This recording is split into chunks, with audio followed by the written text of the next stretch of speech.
Okay, I got to get the microphone on. Forgot about the microphone. Plug that in here quick.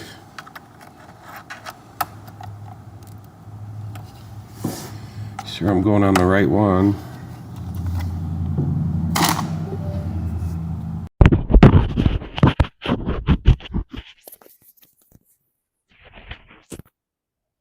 All right, that should work. I think it's working. Rob, hey Rob. Uh yeah, we were out having a campfire when you send us the other pictures, and it's just so much inspiration for us to maybe start getting our own vegetable garden going. I think it's working. Okay, had to turn off the volume there. 5x5.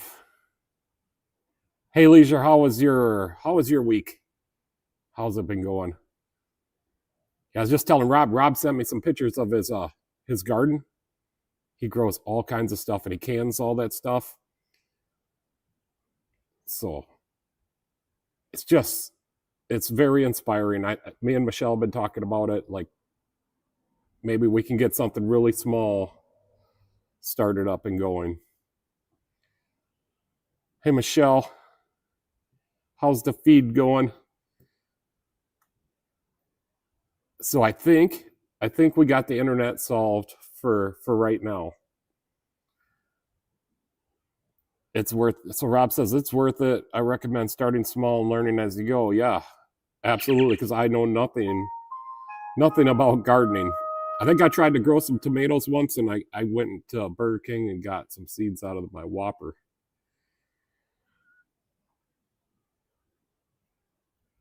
I'm a bit wild country boy from a line of farmers. Yeah, no, I don't think there's any farmers in my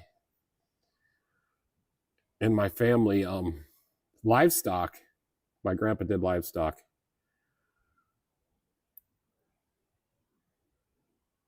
So Michelle says, looks like I fixed it. Yeah, let me show you. Hey Jesse, how's it going? Finally the sun came out, huh? So she says, hi everyone. I know this is not cars, but my husband and I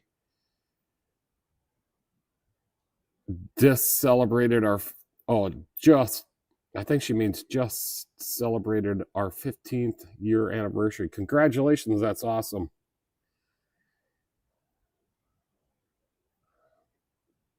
I actually have a green thumb. Pete doesn't know. Shh, don't tell him. Lots of choice words for the tech, Michelle. Yeah, let me show you. Rob will get a kick out of this. So I'm gonna kick up the computer screen, and then I'm gonna put on the internet. Now I'm gonna go over to the speed test. This is a test I just did before I took the live. Let's test it right now while we're doing the live.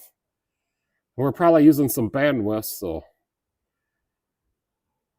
we got great download and meaty. This is better than I normally get. Usually I get about 2.5 to 2 for the upload. So when we first put it on, right there's when we first got her hooked up and connected. So I'm probably using some bandwidth right now, and that's slowing it down just a little bit. All right, let's go back. So yeah, Jesse says yes it did. Haha, Rob. Congrats. Yeah. Yeah, Jesse and her husband are some longtime customers ever since I first started. Yeah, that's better than it has been. I mean, that's crazy download. 300 and something. 377. But I think I need to upload, not download. And then yep. So we got a few things new that we can talk about tonight. Yeah, the first thing, yeah, I always crack open a root beer, and tonight is mug. Well, we stopped at Dollar General and they had some of this.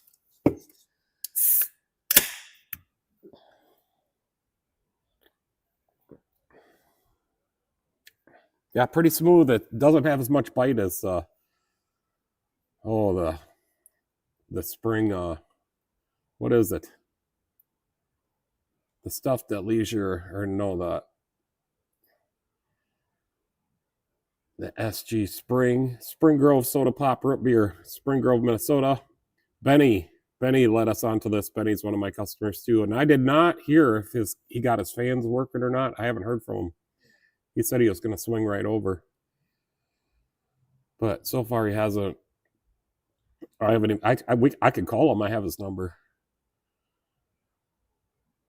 Yeah, so we got a new internet box, and then we're learning where to put it to get the best reception from the cell phone tower. Rob says his speed tests are never stable.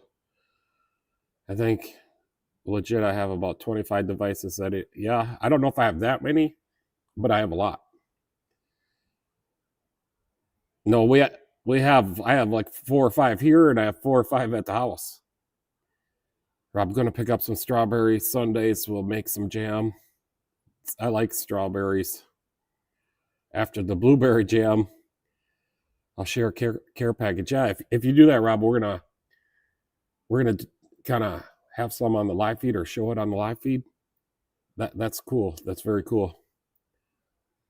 What is I didn't see that. The attitude adjuster did wonders for the internet. Let me see. I think I got to put it on all messages. There we go.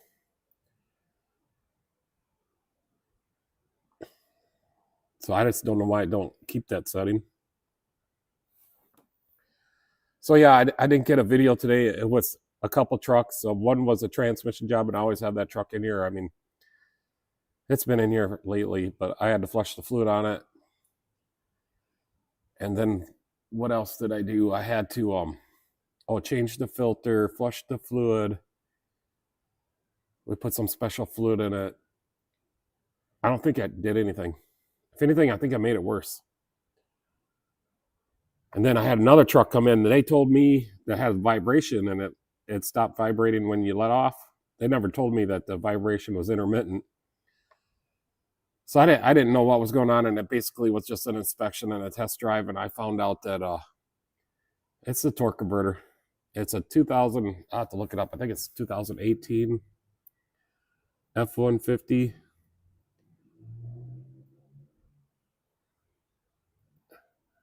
(2017) F-150, and it's got a 6-speed, and it's got some bad, like you're running over rumple strips. We have some bad news to a customer. Yeah. Benny, you made it. We were just talking about your electric fans and root beer. The electrical fan problem was a ground connection that was bad. Well, I'm glad you found it. Did you find that, Benny? Rob says, I saw the mailman. I bowled with him for years. Shaved his head. I said, you got the hair conditioner working in there. I've only ran the AC twice in here.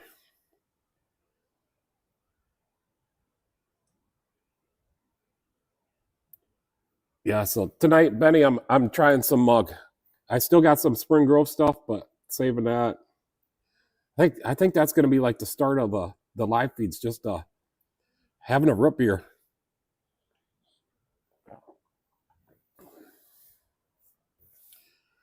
Wonder if the Isuzu was a troubleshooter from the.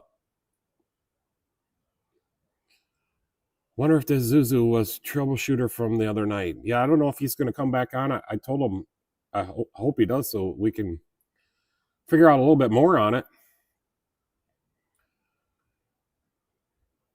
Troubleshooter from the other night. Yeah, it was an Isuzu. But yeah, I guess first I still want to go over this O'Reilly's brake cleaner. I love this, what they did here. And so it was on Tuesday night. I was watching a Raymond Ray's video, and he had some of this in the windowsill of his new shop, between the office and the shop. So he's saving a can too. I thought that was pretty cool. I think I commented something else on this video, but not about the brake cleaner. And then we got a sponsor for the parade for the Ranger. So we're just asking for, like, we'll put a sign on the Ranger when we go through the parade for you. We're asking all our suppliers. And we're just asking, like, if you want to donate some water or candy for the people in the parade. And then they get a call out. They get a call out from the announcer and then the sign on the Ranger when we go through. But let me show you who sponsored us. Napa. So we got our first sponsor where we're going to work on O'Reilly's.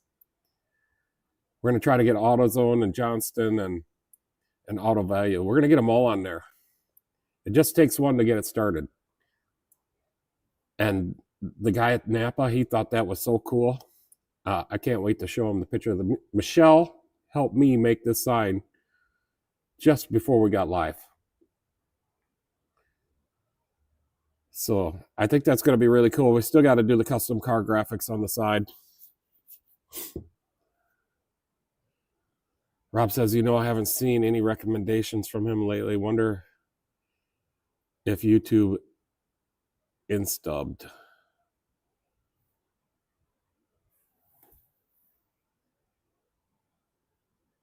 So yeah, we're gonna try to get more sponsors. Raymond Ray, yeah, on the brake cleaner. He has a can of it sitting on the windowsill between his office and a shop, of the new shop that he got. Raymond Ray's Repairs. Yeah. Sometimes I just gotta watch it because he's got a lot more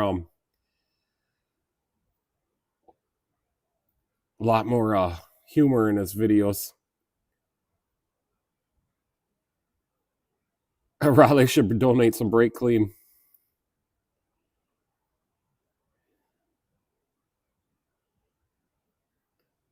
So you mean, Rob, that unsnubbed, you mean YouTube banned him for something? Or I think that's what you're meaning. Yeah, I'm getting I don't know if I'm subbed, let me check. But I was at one time. But yeah, it says I'm subscribed, but I probably have the notifications taken off, and his videos will just show up in my feed. I don't get notifications. So the only time I get notifications if I sub to a channel, and then the first couple of weeks I'll probably get some notifications, and then that's about it. So I can put it back on me. Yep, so that's super exciting. I can't wait. We got a couple more weeks before the parade. So I can't wait to get some more sponsors on there. And it's not for me, it's for the people and for them. I mean, they get their advertising. Like they probably don't need to advertise. But it's all for fun, and the kids like candy, and the old people need a water, especially if it's hot.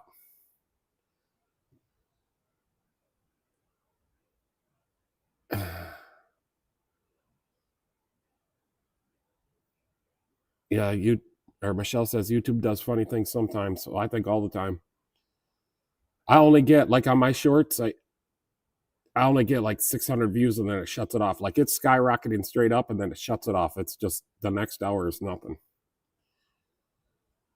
Rob, no, it does goofy stuff. Our alerts get turned off for random drop subs, etc. Yeah, I think there's like a YouTube bot that'll subscribe to your channel just to check out your content if you're getting a lot of views. And then that bot decides whether to keep promoting your channel or drop it. We can throw cans of brake cleaner out to the parents. No, we better not do that. I'm so used to you and Jeff and Jeffro. Yeah.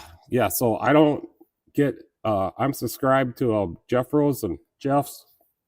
I don't get any notifications. But yeah, I'm used to them, so I know when they have their stuff.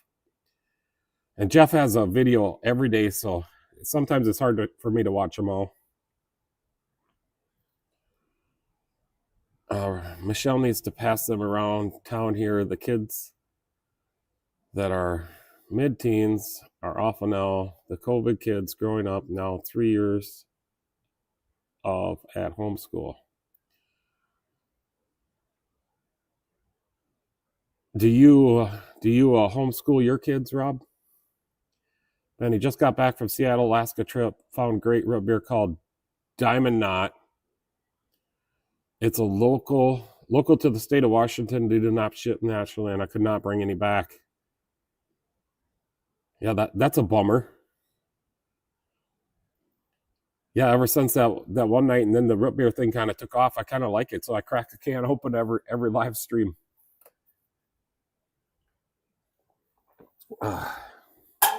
And then I kind of just sip on it as we go.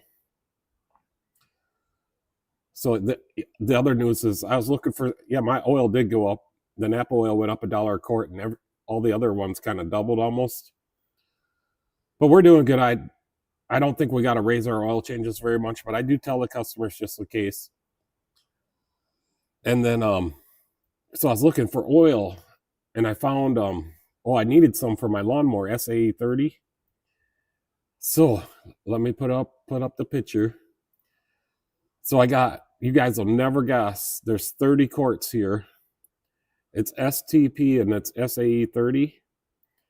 And I think this is rated for like I could use it for the lawnmower engines. I checked it against some John Deere oil, and it's the same rating. And John Deere uses Briggs. But anyways, you'll never guess how much, and I bought all they had. So if they put any more back in stock, I'm buying it. Yeah, that's pretty cool, Benny, that you got a trip. Just got back from Seattle, Alaska trip, and found great root beer. Yeah, that had to have been a hell of a trip. I hope you had fun. No, it's a little bit cheaper than that, Rob.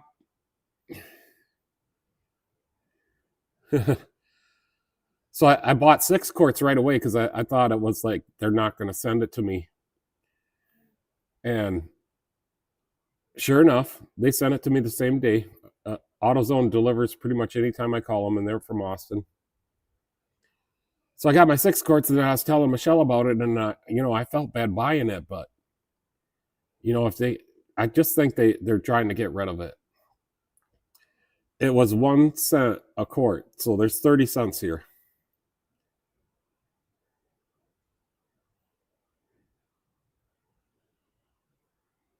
Goodness, reminds me of the old 10-cent hamburgers at McDonald's growing up. Yeah, I had a lot of those. But yeah, so I just bought it and haven't used none yet.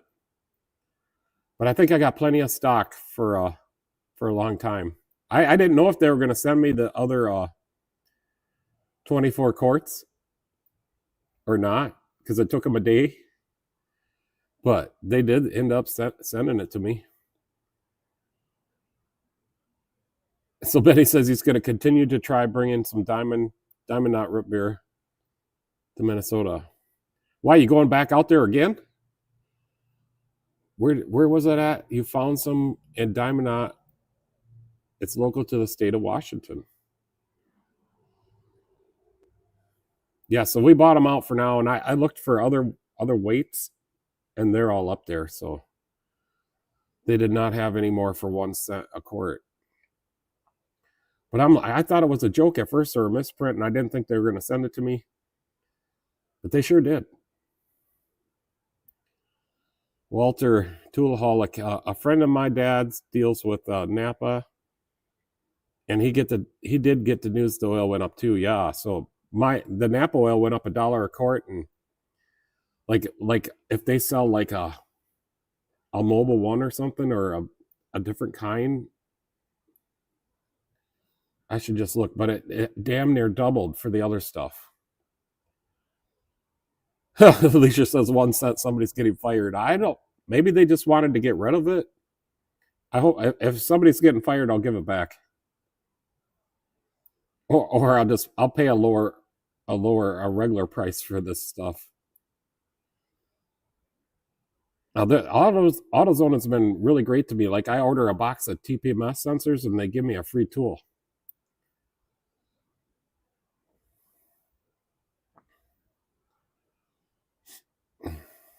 Yeah, that'd be awesome. I'm looking for every kind of root beer.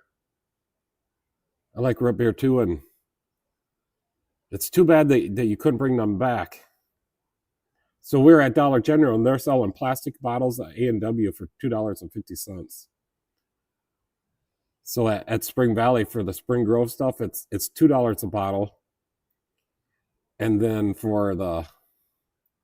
so this stuff is $2 a bottle, and then for the dads, they have dads there in glass bottles too, and that's $1.50. Michelle says we'll pay 5 cents. Well, we don't want nobody to get fired. And the rep stops here from AutoZone like once every 3 or 6 months, somewhere in there. Yeah, it's probably about once every 6 months. He'll stop in, so I'll make sure that nobody gets fired. Rob says you'll have you had Stewart's root beer before? I don't know, but maybe Benny's more on root beer than I am. So I'm pretty sure Toolaholic, your name is Walter, right? So Walter, I don't remember. Let me look and see where you are from. I don't have what state you live in, Walter, though. You probably have told me, but I'm writing this down so I can start to memorize it so I don't have to ask every time.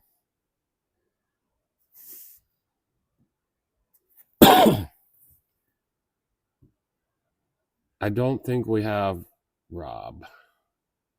No, I don't recall Stewart's root beer. I could look it up. It's a Northeast gas station conglomerate. So it must be the same thing. Michigan, yeah. I remember that now.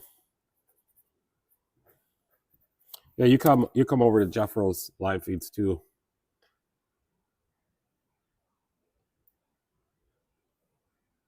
So how was your day? How was everybody's day? Rob, how was your day? Benny? So Benny, how was your day? Michelle thought you were pretty mad at her. Yeah, Michigan's almost our neighbor, sure. I've only been to Michigan one time. I'll put it back on me. Yeah, I've only been to Michigan once. I was gonna buy a truck to haul my race car, and then I decided not to halfway through the trip. But yeah, Napa's gonna sponsor us in the parade. So we at least got one sponsor. Me and Michelle made the sign together. I made her weed out all the graphics, and then she was watching me do the rest, so she's learning how to do it.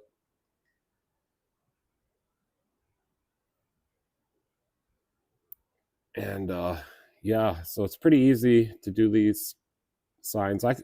This is 2 colors, but they're not on top of each other. So she weeded it all out really good. And then we got to figure out how to mount them onto the Ranger. It depends how many sponsors we'll get. Maybe Napa will be the only one. If they are, we're going to make another sign.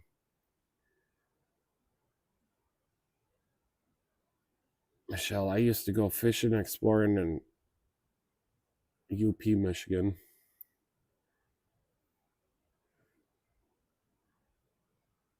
Yeah, Jeff should sponsor you. Throw ratchets at people. Yeah, I don't know. He really likes his ratchets, and I was watching one of his last videos, and one of the videos lately, and he said he was not gonna give away that ratchet. He said you can't get it anymore.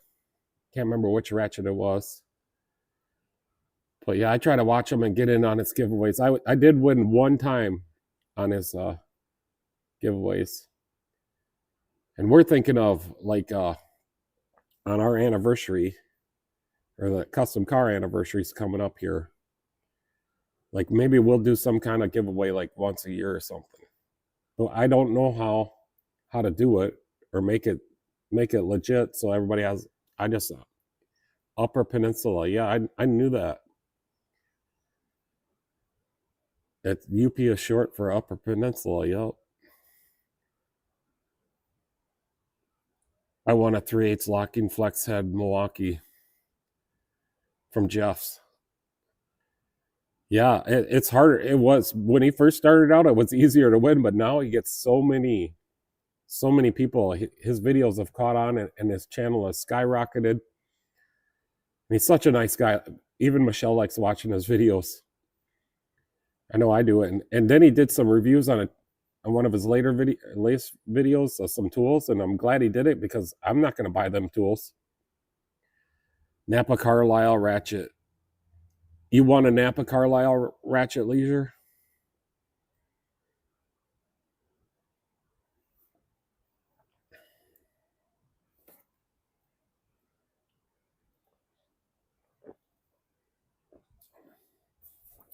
So yeah, now that we got Napa on the side, when the Raleigh's guy comes here, he's gonna be like, "What?"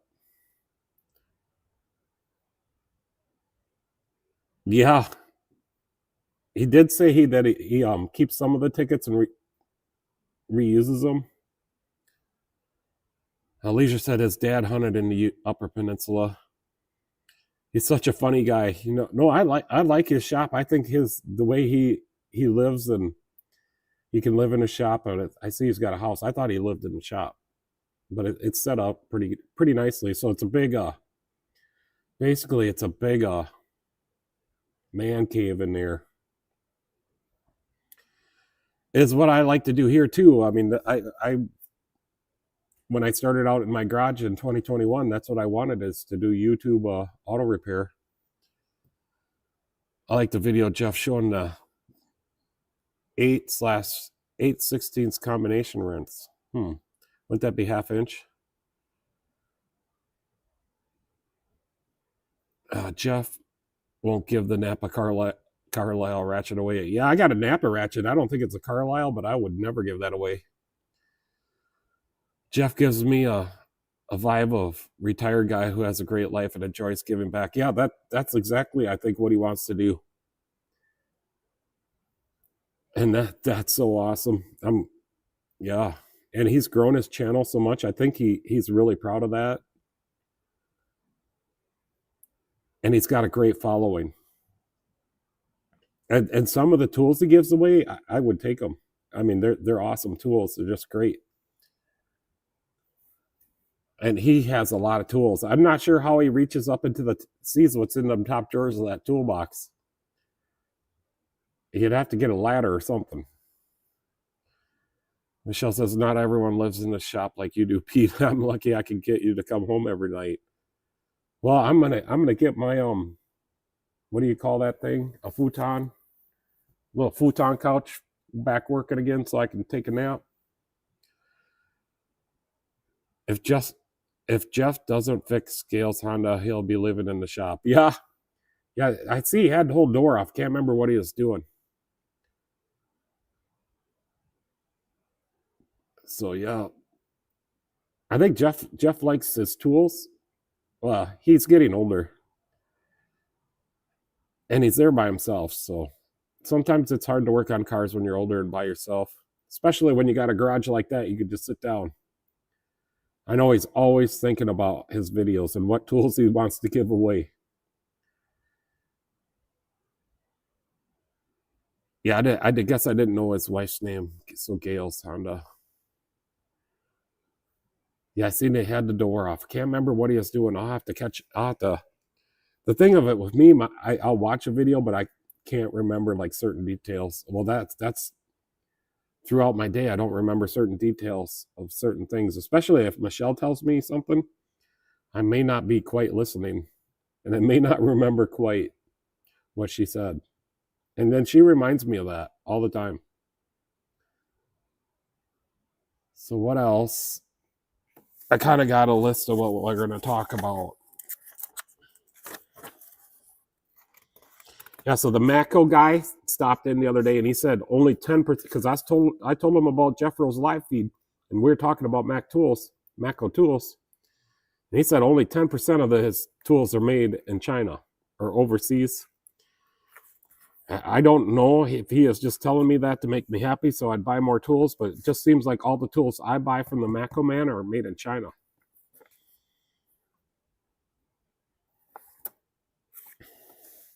And then my Hypertough tools, man, they're no more for me, I don't think. Let me put them up. So I still don't know if I'm going to use these. And then my pry bar, I don't know. Every time we go there, they don't have one, and there's no website where you can get this stuff warranted. Nobody, it has to go through the Walmart store. And then, like we were talking about these, all these 10 millimeter sockets, and the flex jointed sockets there are so loose.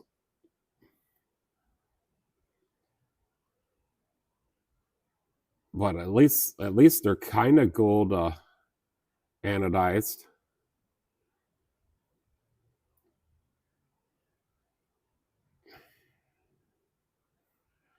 So Walter says he did have to sleep in the shop for one night, forgot to change the oil in his wife's vehicle, and she was not too happy about it.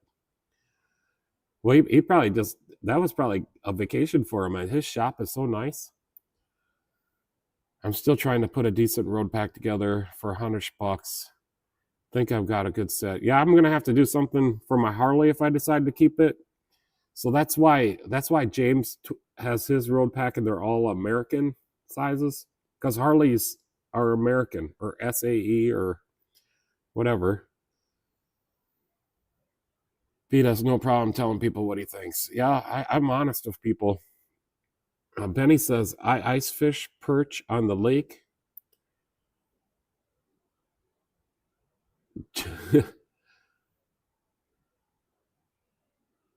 Joe Bennett in Upper Peninsula, Michigan. Ice fish or perch. Yeah, I've never been ice fishing. My brother has one of those special campers that's set down on the ice, and then you can fish right inside of it. Gail's gonna start her own channel, Gail's Off-Road Adventures. So that'd be awesome.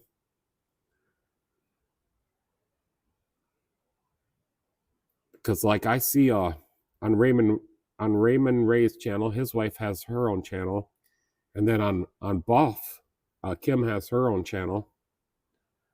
Buff Del Campo.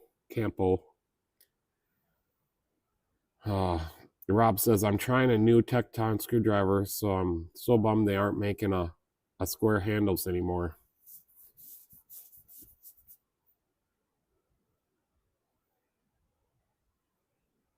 Walmart gives you a golden shower. Yeah, they piss right on you sometimes. I try not to go there anymore. I don't know how many years ago, 15 or 20 years ago. Yeah, we didn't have a grocery store, but I could go there and get my groceries for just me for the whole week was like $25. But now I can just get a couple things in my cart and it's $100, and I can't even eat the whole week. Rob says, I love ice fishing. Never in a lean-to. I'll go to my buddy. He has a shack set up. I'll bring the frosted beverages.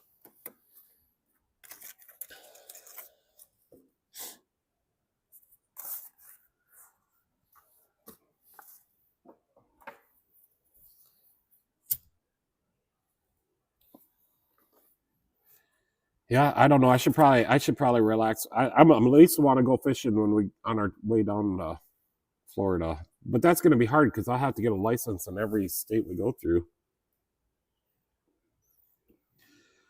Well, maybe I'll just get a fishing license for Florida. I got to go fishing. I got a pole. I got a whole bunch of tackle. I haven't used it in years. Frosty, I'm dumb phone. Okay, let me go read that. Get the frosty beverages. Okay. Yeah, I miss Kmart too. We used to have a Kmart a couple blocks from the house where we used to live. I still got some of my Kmart tools that my dad bought me when I was a kid.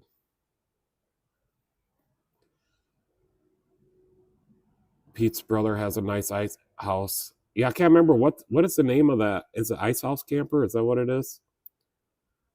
I just don't know if I can handle being around those guys when they're on vacation.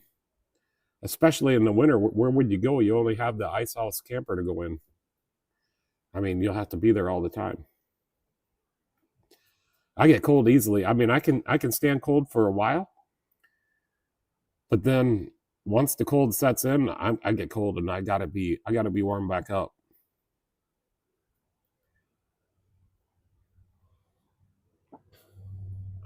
It's a doghouse, Pete.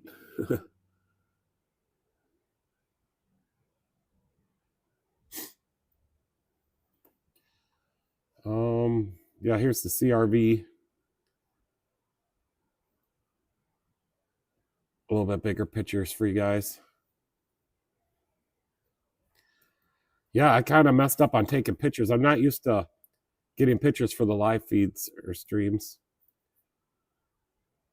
So now I try to take more pictures. But yeah, so the mailman still hasn't been back. So that's good. He says everything's working. We just seen him. What was it? Was it today, Michelle, he stopped in to bring us our mail, or was it yesterday?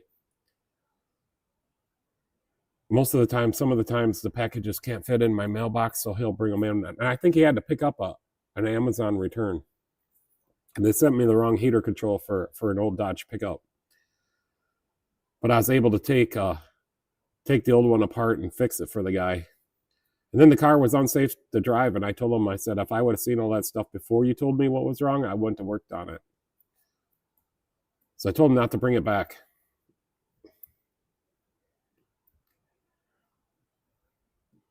I have a man cave in the basement, the garage cave, the attic cave here.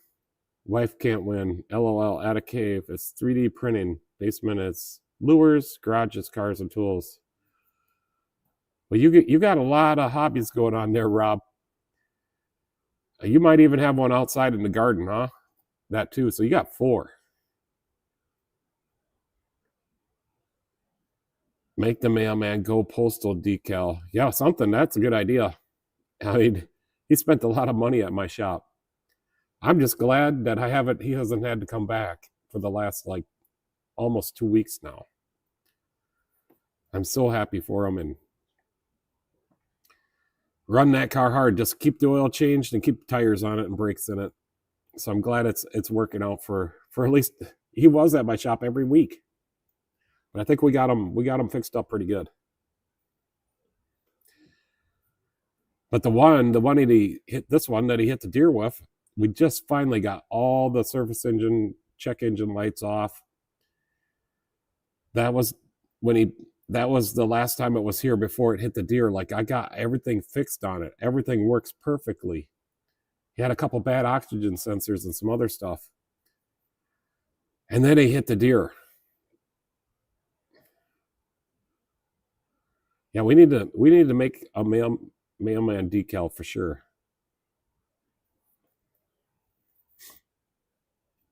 One thing about it though, he loves his job and he's good at his job.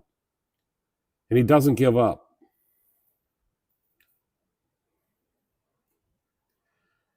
Yeah. No, we got pop and treats here in the shop. Anybody stops in, they're always welcome to have them.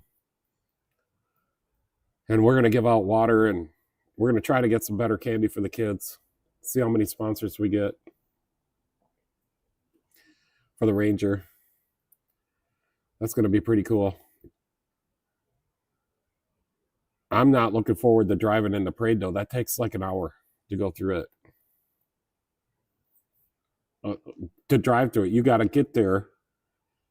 So it's like an almost all day deal from the start of the parade, when you got to get there, get in your spot, go through the parade, get through the crowd, and then get back to wherever you're going to park your vehicle or to go home at or whatever. It takes all day.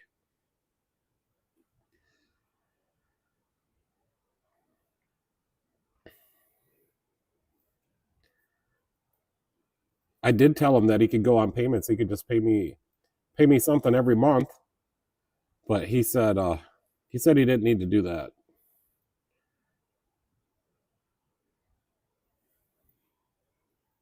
So yeah, he doesn't like to have any kind of bills. He's all caught up. He got new tires on there too. we get the mail that was supposed to go to other towns. Yeah, we when I worked in Racine, so there's a Racine, Minnesota, and a Racine, Wisconsin, and it was terrible. Like if we ordered from DigiKey or McMaster and they were shipped with Speedy, it always got mixed up. And then for a while in my own town, I got a very similar address, or the same address, just one is northeast and one is northwest. No, one's northeast and one's southeast. Mine's northeast. I always get the mail from the southeast guy. And I always bring it back to him, but I've never had him bring me any mail that he's gotten of mine, so just don't see how that could be the case. Rob says, my mailman, as I said, is a fairly close friend. We were going away for a bit, told him to drop it off at my parents'. I'll just throw it on your back porch. Yeah. I tell everybody my pickup's outside, so I just tell everybody if I got a package or whatever. Or the last time we went on vacation, we just told the mailman to throw it in the pickup.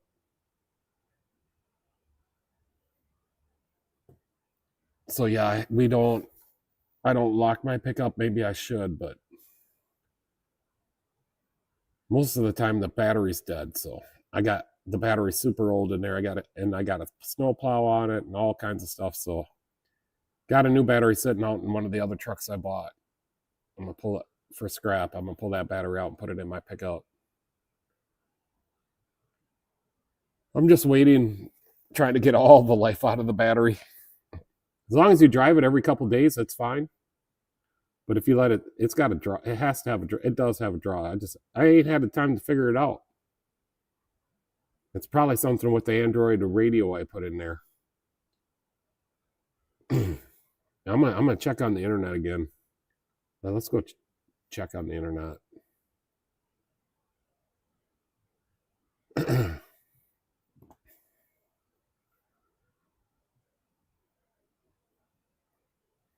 Let me put it up on the screen.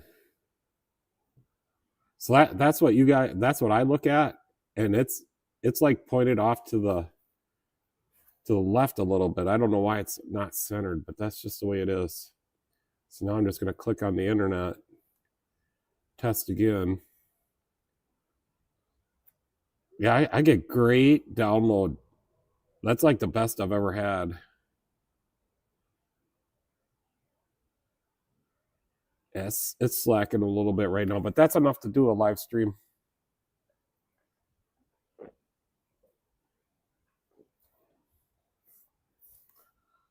Test it again just to be sure.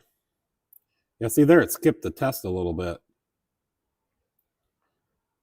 It's more focused on the upload.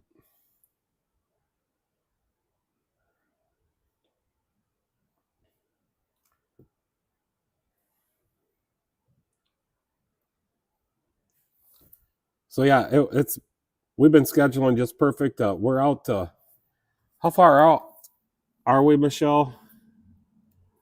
I think we're into July. Oh yeah, we're into July. First week of July. But I think somebody might be here. I might have to go. All the doors are locked. Yeah, tomorrow we're doubled up tomorrow, but I don't know if that part's coming in. It did say when I ordered it was going to be here on Friday, but now I track it and it says Saturday. So that'll just be more work for Saturday. And the guy dropped it off already tonight. And we told him that it might not be here in time. He said that's fine. We got an oil change for Saturday, and then I got to pull apart the front diff on a 2021 Ram. It's leaking there where the little coupler shaft is, stub shaft, coupler shaft, where it locks engages the front axle. It's leaking right there. Really weird because I don't think anybody's messed with the truck. So somebody at the factory didn't put the silicone on right. I'm just going to go walk over by the door and see if somebody's out there.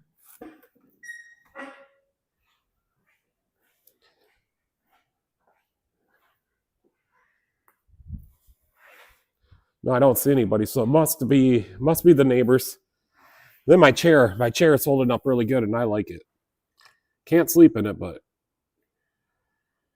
yep. I let me look. She put her appointment into my book when she's going to get that. I think they called her the other day and told her her regular doctor is not going to be there, and they have to have a different doctor do it. Oh boy. Just looking in. So I just use a little schedule book. Works better for me. Maybe next year we'll use the Ari. It looks like it's Monday. Yeah, June 15th on Monday. This Monday. And then I got valve cover gaskets. That day is not doubled up, but I got valve cover gaskets. And after that, I got a Subaru coming in, AC job coming in on Tuesday. Oh, I got a big diesel truck coming in on Wednesday, Ram diesel. Oil change, AC, and a shifting issue. Yeah, we're doubled up on every day after that. 3 oil changes lined up for the day, that Saturday of that week. Probably could do a couple more oil changes on that day. And then, so this Saturday, if that sway bar stuff don't come in, or on Friday, I'll have to do that on Saturday. And then we took a couple days off for the parade and the Middle Fest.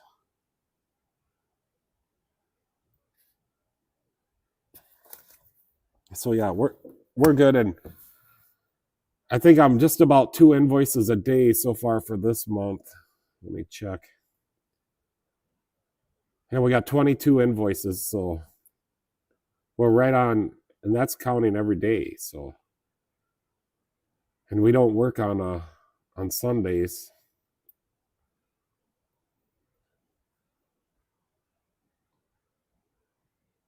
No, the hearing programming lady. Oh, I hope they get it all done, because that's a big deal.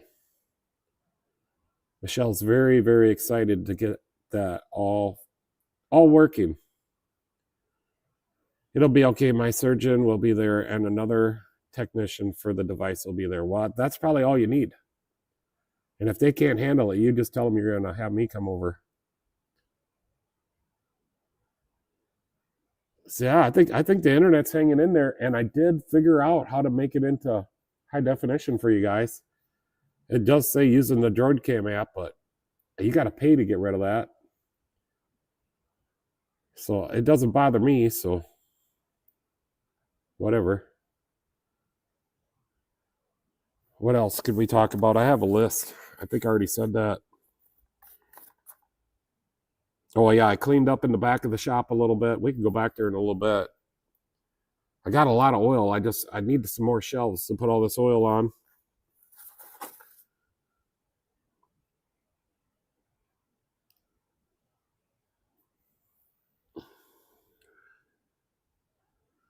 Yep. So yep. Oh, it was we did not get tornadoes. We did not get very bad weather at all. I mean, it rained a little bit, and it rained more on yesterday than it did on the day they were predicting the tornadoes. And I did get one 5-gallon bucket of water. I gotta save some room in my my recycled water or reclaimed water for the air conditioner. I get a couple gallons a day if we have to run the air conditioner. It'll be okay. Yeah. Rob says she don't need Pete. She has an attitude adjuster. Well, maybe she'll have to bring that with her. Oh, that's what she just said. The attitude adjuster cures a lot of ailments. Yeah. Yeah, I learned my lesson. Yeah, we got sprinkles. So they were telling everybody about tornadoes and making everybody scared, but we didn't get tornadoes, and I didn't think we were going to. I mean, that's a good thing that we didn't get any tornadoes.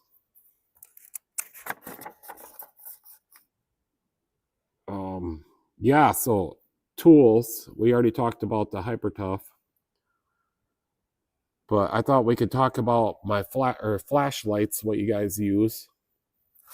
And I just picked up another one of these because my original one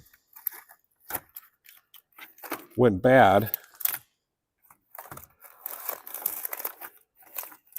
And it's got a lifetime warranty on it. So Michelle needs to see if we can call them or send that back. But this one fits in my pocket really, really nicely because I was using this one from a Harbor Freight, a Braun, and it works good, but the clip comes off a little bit too easy. And then I bought this one from O'Reilly's the other day. This is pretty cool. It's a Lights-All, but it's super bright, and it can focus a little bit. And that's about all it can do. It has a clip on it. No, the only thing about this little Coast one, it should have a clip on it so it can go on my hat, but it doesn't. And I got another Coast one. I don't use this one very often. Yeah, the switch is starting to go bad. So it just sits here in the shop, and that's a G20 or whatever. You guys all remember the little mag lights. I still got one of those. And it's just not very bright compared to what we got now. I got a Walmart special one here. I think these are like $2. But I could carry this one in my pocket too, and the clip seems to stay on this one.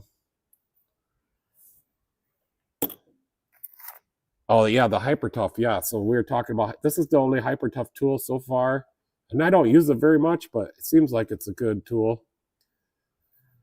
And then it can extend out and twist over, and it's got a magnet on the lighted end and the little light switch on this end. And then it's got a magnet on this end too.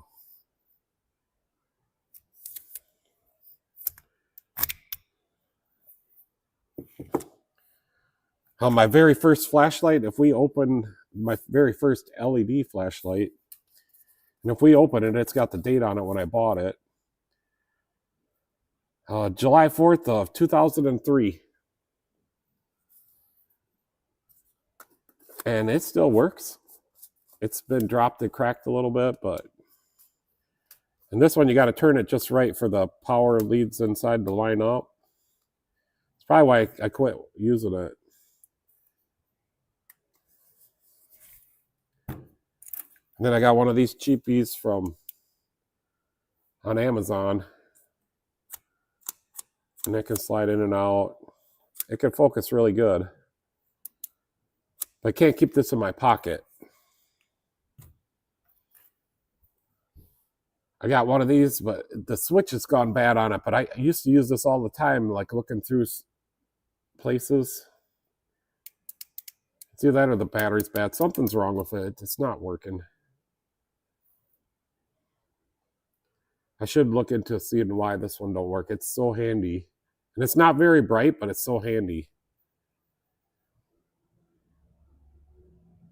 My Grams used to carry the Maglite for self-defense, and it's crazy lights then versus now. Yeah, but she probably had the bigger Maglite. So where's my Maglite? Right here. Because police used to carry the bigger ones. I think they take the D cells or whatever.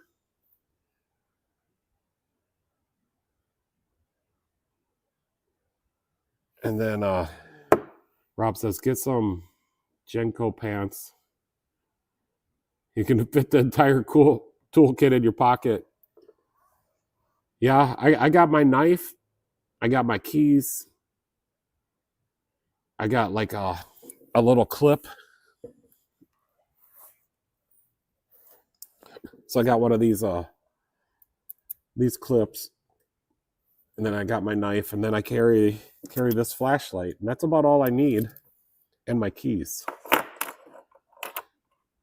But then for the shop, I was buying these ones on Amazon, and they're just so cheesy, but I used them for a long time.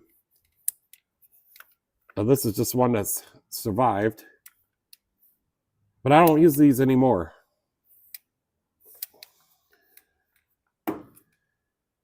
Then I started buying these from Harbor Freight, and these work pretty good.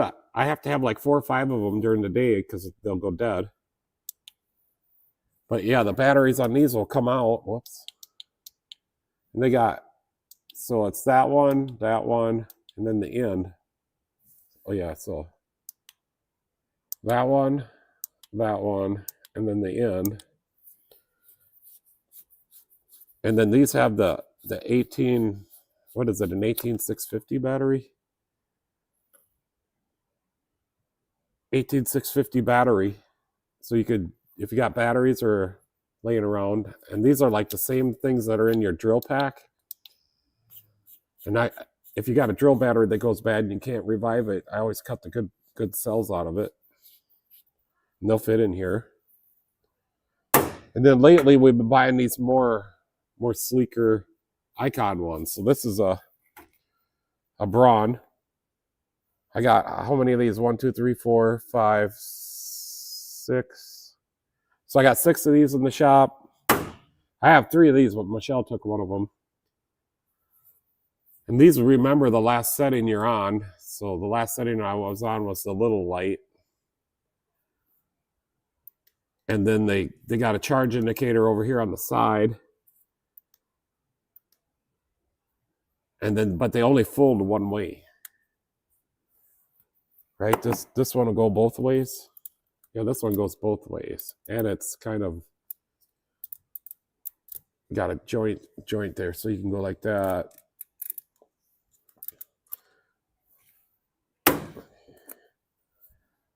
But I haven't used these very much, so they're pretty much cleaner. Like if I got to work on the inside of a car, I'll grab one of these.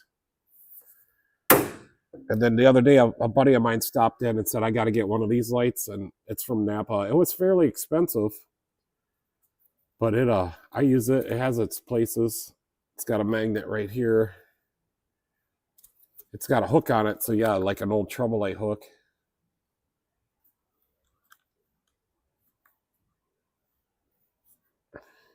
Light and carry, it says. It's got a couple settings on it, and an end light, and a charge indicator here, and it's USB-C. So this is USB-C, this is USB-C, and this is USB micro, but I don't use this anymore.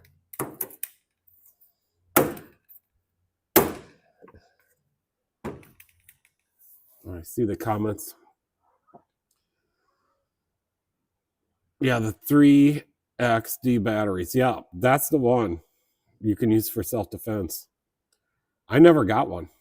They were expensive, so I was never able to afford that. Yeah, Michelle has one of the red ones, the Icon light in the motorhome. We keep one in there. I like this Icon one. Just they're a little bit more expensive. They're not as much as the Astro light though. James, how's it going? Prithia lights. How you been doing? Yeah, we're doing good. Did you check out the O'Reilly's brake cleaner? Look at that. Celebrating our 250th anniversary this year for the 4th of July. I'm not going to use it. It's a collect. I thought that was pretty cool. So yeah, let's go back here and look at the wrenches. So you said something about a wrench exchange. I got all these wrenches. And we're thinking about maybe like starting maybe some kind of giveaway like once a year or something. But I'll just put the camera here. So I just got a lot. There's like Craftsman in this one. Double open ends. And I already got my sets out of this box.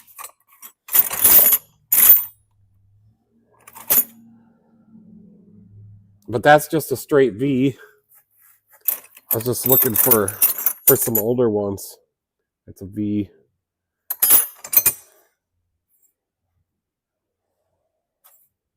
That one don't say anything. That's a V. Looks like I just got some single V's.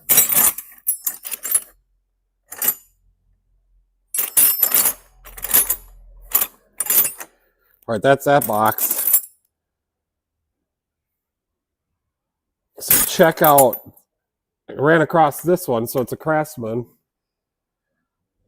And then on this side, it's made in Japan, molybdenum.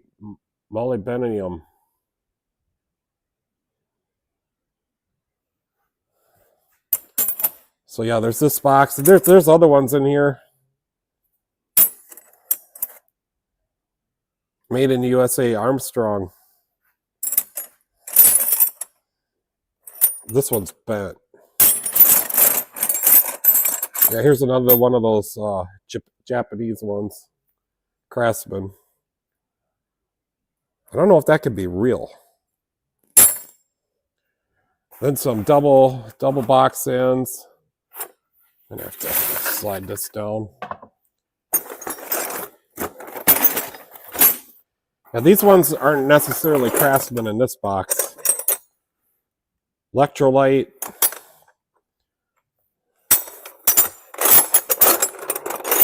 What's this guy? Dayton, USA.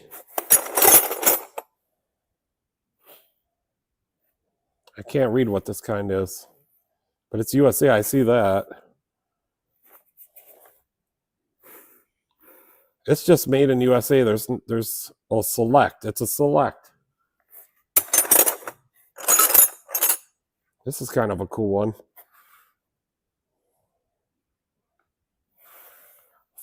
5/8 battery wrench. 9/16. Electrolyte Corporation. Defiance. This looks like an industrial here. It is an industrial, 1/4 inch. But I got all these wrenches. Yeah, so if you see anything in here you think you need, just let me know. I'm going to get back to the comments. Yeah, look, so you can see me up there on the TV.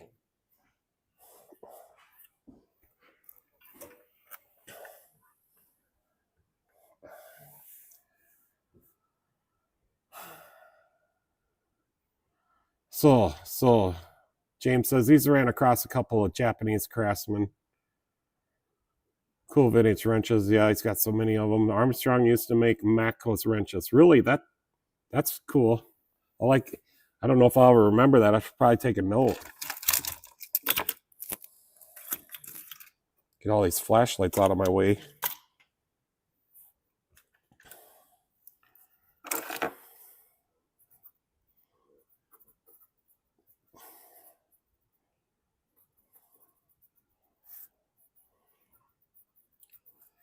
Okay, I just made a note of that so I can put that up here into my brain. Rob says Pete is going to get vintage World War II stuff out. So far, all I use them wrenches for is to fill any blank spots I got and to make wrenches if I need them. So yeah, I don't know how you would do the wrench exchange. I don't know. Walters, those Japanese-made Craftsman wrenches were made in the 1980s. It was not a good idea at all. I have one, a 9/16. Phil's here. Mako doesn't make anything except toolboxes. Yeah, that's what I told the guy. He stopped in. I'm like, we were talking about it on Jeffro's garage fab. I said, all you guys make is toolboxes. But he was arguing with me. maybe that's what they make as toolboxes, but he sells American made ratchets. He said only 10% of the tools for Matco are not made in the USA. But I was looking through his truck and I seen some in Germany. And then if they are made in China, they do not say China on it. So I get all the ones that do not say USA on them. So they're the Chinese ones. It's probably the only ones I can afford. But I didn't buy nothing last week and I just paid off my bill. Yeah, that's what we were talking about last Sunday on Jeffro's Garage and Fab. We were talking about Mac and Matco, and Jeffro says, thinking just put it out there in the community page and say what you need. Maybe list what you have. Yeah, I don't know if I can list all those wrenches, but yeah, that's probably a good idea. Phil says, why pay 4 times the price for Taiwan tools on the truck? Just go to the source. Yeah, well, my source right now is Amazon. When I need stuff, normally it would have been Craftsman back in the day, but now it's Amazon, and I try to find some halfway decent quality if I buy on there. I do have some sockets. Let's go look at them that are totally crap that I bought on there. But I needed some 1/4 inch flex sockets. And I don't know, I didn't pay very much for the set. Like this one's a Mac. So get that out of there. And I think I got another little Mac one here. But these other ones, they're kind of junk. But they did get me out of a bind. I like the Milwaukee ones though. They got you can put a wrench on them if you have to.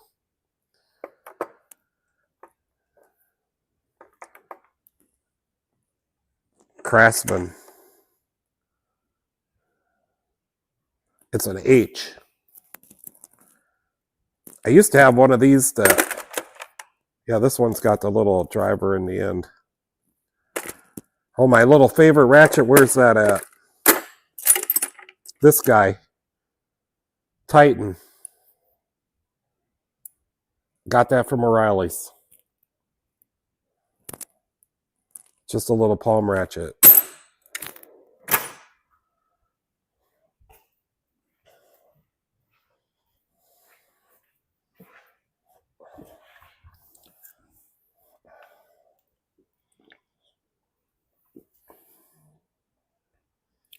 So in other words, Taiwan.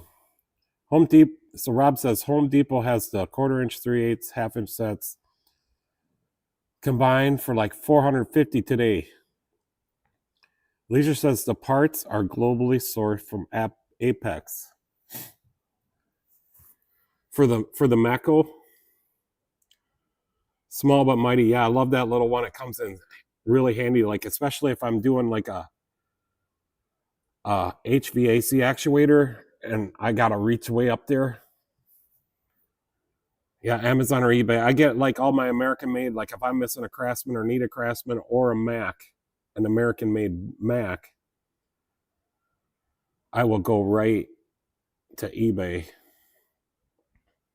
And I do need another impact socket, and I only get Mac. So let me show you what I'm talking about.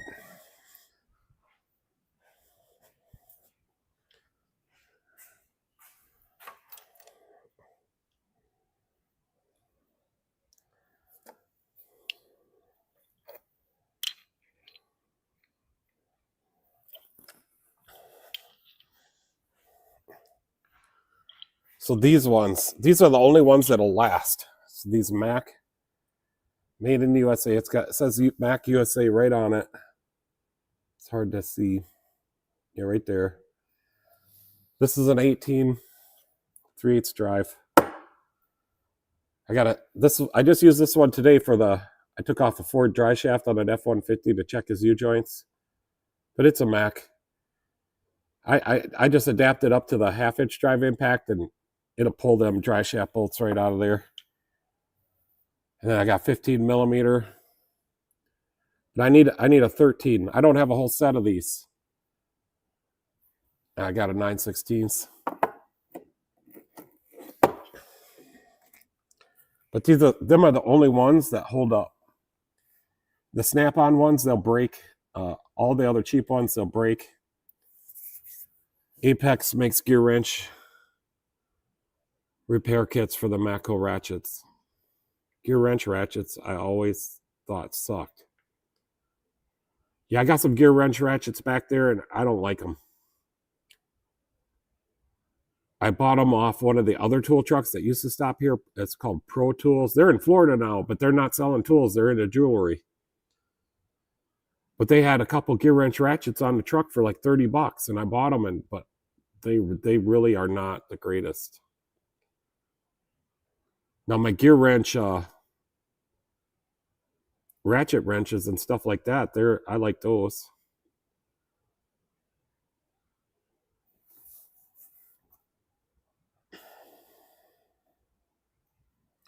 So how's your day, and what kind of cars you been working on, Phil? You said you were booked out a long ways. You probably even booked out even farther now.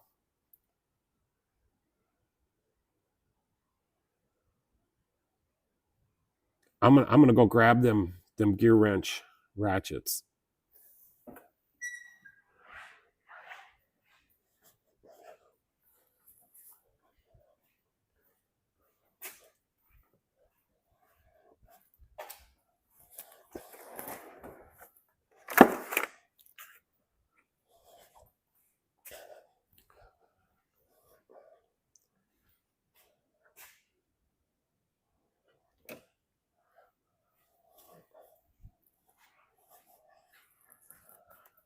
So here's the one I bought off the Pro Tool truck, their gear wrench. There's a short one and a long one. I mean, the ratchet good, but there's no release. And the sockets stick on these it's really hard to get them off.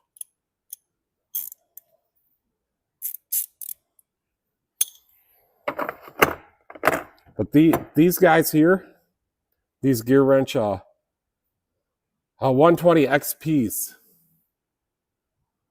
these are a must. So this end has got the little, it's stuck out a little bit. I don't like how they got the drive. Don't know what kind of drive you call that.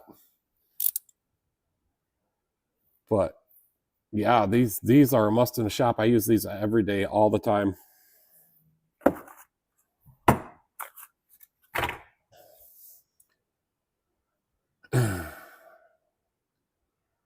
Yeah, I think they do lock up. Maybe that was the other thing. I don't use it very often, but it does have a little skinny head on it. That's a 3/8 drive. 92. Leisure says the Mac pins are welded on the universal sockets. Well, I don't know, but yep. So this side's welded. This side's not. But I don't break these. I've never broke one. This particular one is like I don't know, close to 25 years old, maybe older. It's got to be more than 25 years. I use the heavy duty impact on this. You know, the Ford dry shaft bolts, they got the Loctite on them. I just hammer it. I did today on all 4 bolts. Took them right out. Didn't even have to heat it up. So Phil or Walter says Matco is no longer part of the Apex Tool Group, now owned by Vonneter. Phil's working on a 2020 Ford Transit 250 for CAN bus issue. Oh no. Found the whole floor harness burnt. Then a 2018 Traverse for security issues. Well, you're getting into some technical stuff there. Rob says, I can't stand non-quick release. I understand why, but I don't understand why you'd want to. Yeah, I don't. I just bought them. I think there was like $30 for that set. But I didn't realize I wasn't going to like them. But I got them back there by the oil change area. And I do check spark plugs once in a while back there. And I got a couple sets of sockets for spark plugs. So that way I don't have to come over here to this side. I try to have enough tools on both sides of my shop. I wonder if Jeff's got any gear wrench ratchets.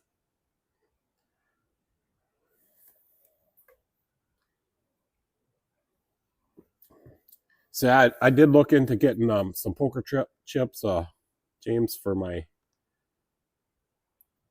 business. I haven't done it yet though. We're just so busy, and today we made the signs on the Ranger. We had like a half hour before the live stream, so Napa's going to sponsor us in the parade for like candy or I think they're going to get us some bottled water and some candy.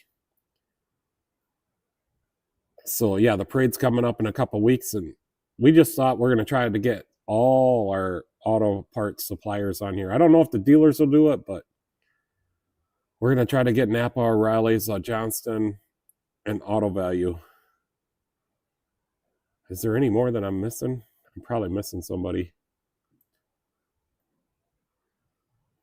AutoZone, Auto Value, Johnston, O'Reilly, and we're going to try to get all them guys to donate some candy or some water.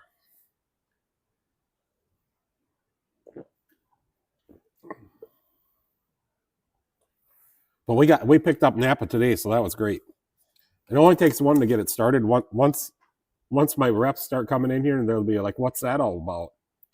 And we'll tell them, like, you gonna up Napa and give some water to some old people during the parade and give some kids some candy. I mean, we are too. Michelle and I will take a trip into town and pick up all that stuff. So I haven't been in the parade since I started my business, and they've asked me every year, but Michelle said this year we're going to do it.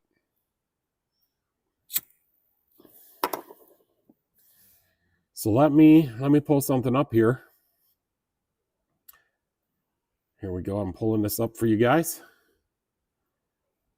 So I'm gonna put it on my computer screen. That's what I'm looking at.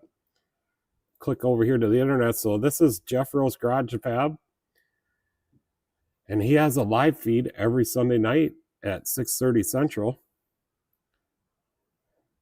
And we just talk about, he likes to talk about tools, and sometimes we get off subject a little bit and goes to something else, but we were talking about Mac and Matco last Sunday night, and he wants to get enough people. He used to have live feeds, giveaways every Sunday night, but he needs to get just a little bit more people coming into his lives so he can start doing that again.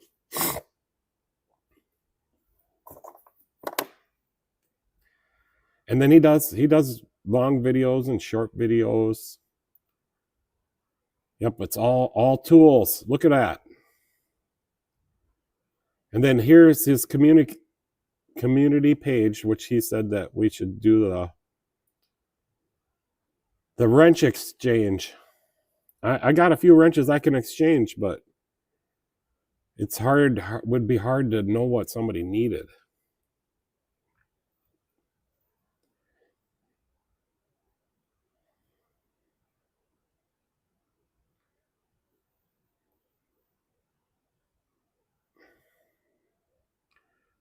I've been trying. Oh, here, I didn't see this video, I guess. Maybe I did. It doesn't say I did. I need to check into that one. I think he's got a Mustang back there he's working on. All kinds of stuff. Yeah, he's a pretty nice guy.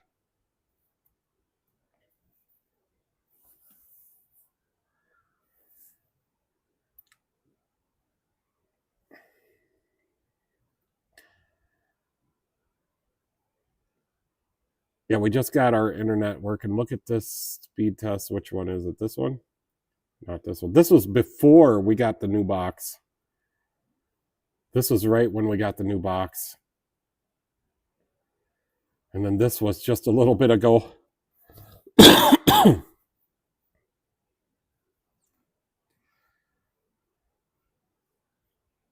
Let me put it back.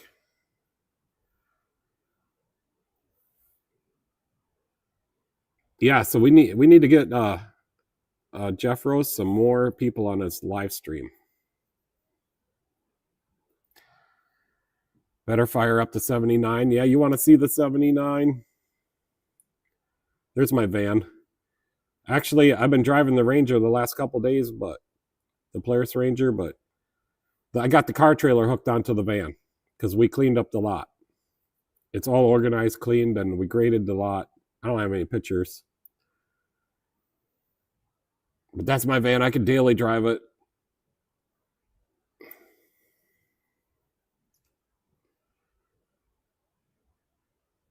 What else can I show you? This is a big flatbed on my hoist. Oh yeah, my Harley. So there's my Harley, James.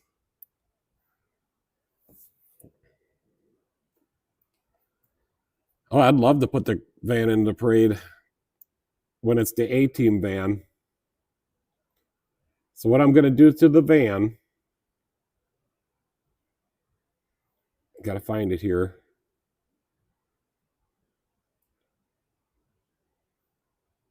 Where did the van go?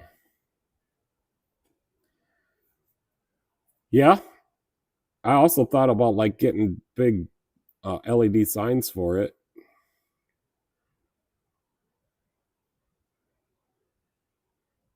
Where's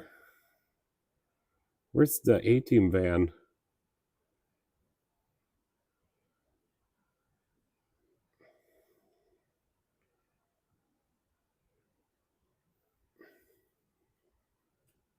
Yeah, I haven't ridden it very much. I got like 25 miles on it.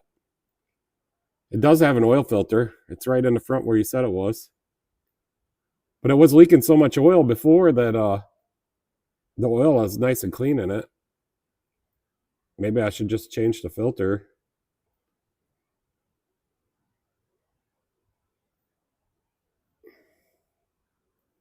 Here's the truck for the guy I used to work for when I was in between my business.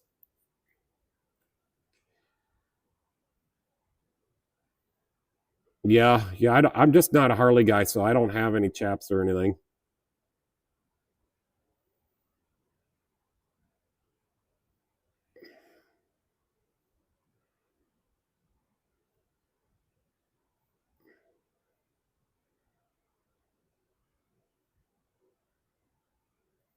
There's my Corvette that I used to have. And Buff put it up on his live feed a week ago.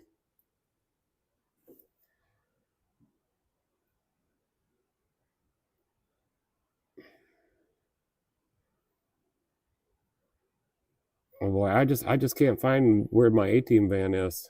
Oh, here it is.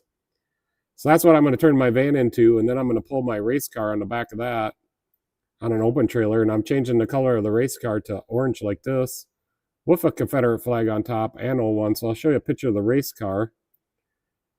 Is it this one? Yeah, so it's going to be this car. We're going to change it to all orange because we still got it. It looks a little different right now. Yeah, it looks like this picture here. I have a different picture somewhere. Mod. Right there. So that's what it kind of looks like now, but this was when it had brand new metal on it.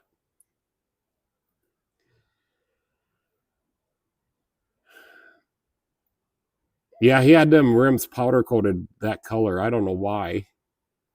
I got to rebuild the carburetor on that truck. Where is it?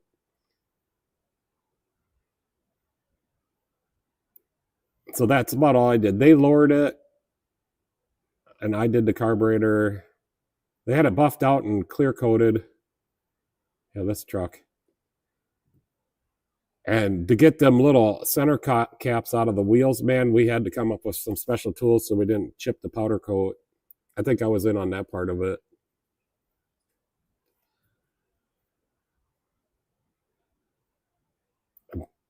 BSA 441 Victor Special. Yeah, I like my Suzuki, to be honest with you. I was going to show Jeffro something else.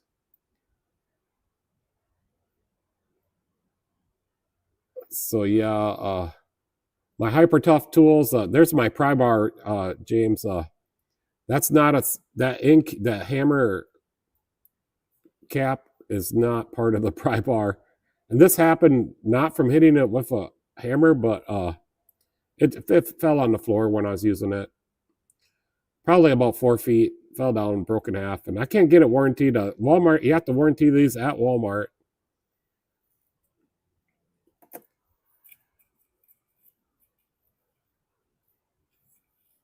Yeah.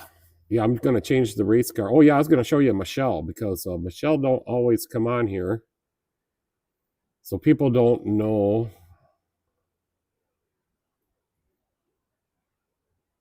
I have a picture of Michelle somewhere right here. So Michelle's in the modified to see it. Yeah, the metal is all bent up and stuff. This I've raced it a couple years since 4 years since that's still the original metal. I just straighten it out all the time. Phil says powder coat. I want no part of. Remember what it did to the older Ford truck frames. So they were powder coated? I didn't know that.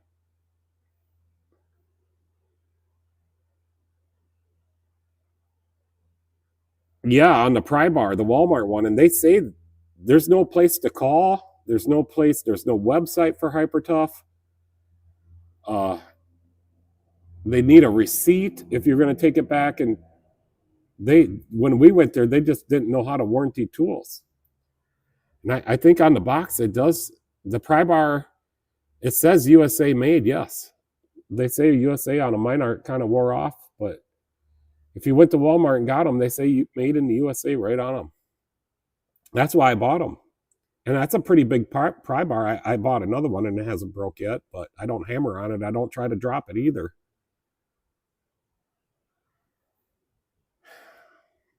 Here's the shop outside. I took this picture a couple weeks ago. I got a YouTube sign.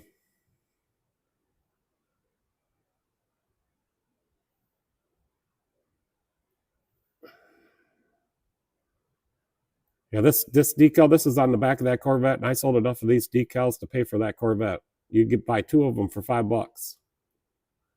And then Michelle and me just made this sign for the Ranger tonight. Yeah, Michelle, not that sign, not that one, this one. So we just made this Napa sign tonight, right before the live feed. Because they're going to sponsor us in the parade in a couple weeks, and they're going to give us some water and some candy for the kids and water for the old people that are, if it's hot outside. So yeah, I got a little, it just does single colors. It does up to like 31 inches. So Michelle's learning how to do the graphics, and I showed her. She weeded all this out for me, and then I showed her how to do the rest.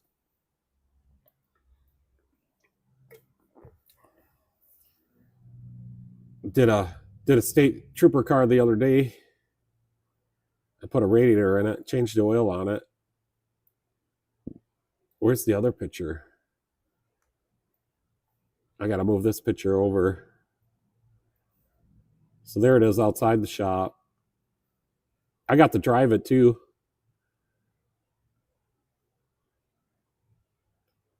So Phil says HyperTough probably USA made. Yeah, it's USA made. Some of it's not. Square body F-150, I'd peel off and rust under it. Yeah. Ranger of mine torn in about 200 pieces currently. Yeah, so you're restoring or working on the frame at least on your Ranger, and that's a Ford Ranger, 2004 Ford Edge. Oh, the Edge. Where's a picture of the other police car I work on?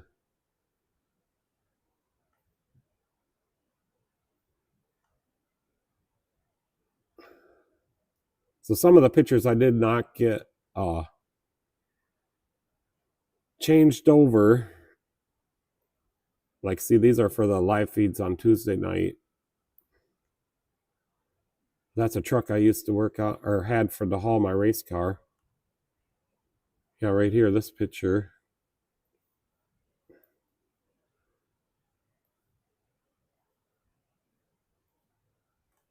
There's a square body right there.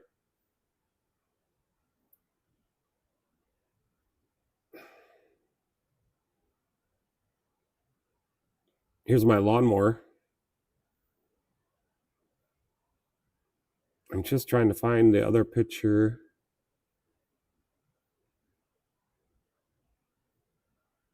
Oh yeah, it's in this picture. So I got to get this picture out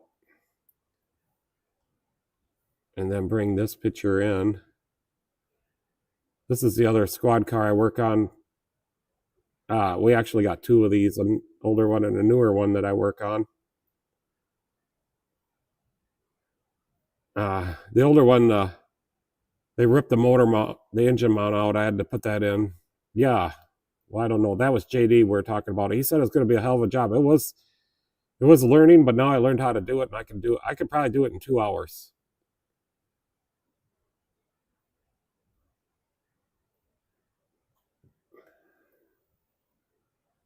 Yeah, James, I bought all this oil for a penny a quart in the last couple days. Yeah, I think it is a 42-inch. So I got some SA30 oil for lawnmowers, and I was on AutoZone looking it up on Parts Tech, and I bought 6 quarts because it said it was a penny a quart. And I didn't think they were going to send it to me, but they did. So I waited another day, and I'm like, Michelle, you think we should order the rest? They had 24 more quarts left. She says, yeah, let's order the rest. So we did. And I got 30 cents of oil sitting right here on the bench. But my other oil at Napa, it did go up. So, yeah, I get the Napa oil, which is made by Valvoline. And they're made by another company, Ashland. But the Napa oil went up $1 a quart. I didn't check it today, but it did go up $1 a quart. But other oils like at Napa and all, O'Reilly's oil doubled. But like the other oils that they have, a Mobil One or a Pennzoil, it's all doubled from what it was. And I had one of my reps stop in the other day because we were talking about, he made me buy a keg of 134A because it said that's going up. And I only had a few pounds left, probably like, I don't know, 5 pounds left, 10 pounds, somewhere in there. The can felt, or the jug, or the keg felt pretty low to me. So he's like, you better get another one because it's going up. So I did. And I was talking to him, and he said oil is not going to go down for a year and a half, which is very disappointing because I have a lot of customers who come here to get their oil changed. And if I have to raise the price, they're not going to be happy with me. So I did stock up. I bought as much oil as that I thought I could afford at the time. So we're good for a couple weeks still yet, maybe a month. We can go back there and look at it all. And then one of my customers has a Costco account, and he got us a bunch of Kirkland oil, but I've been going through that. So the Kirkland oil I got over here.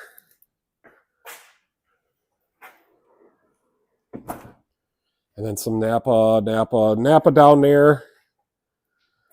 I got some AC Delco. We need to get more AC Delco because our new customer today wants AC Delco oil. There's a couple jugs up there, and then this is full here. I did have to buy some Napa transmission fluid, and that went up $1 a quart.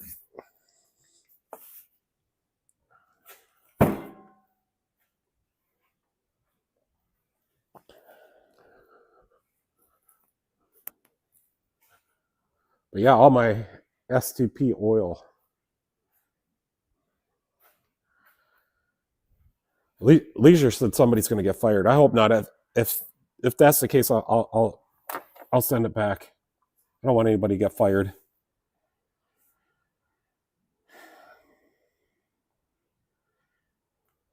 Here's me when I was like 15.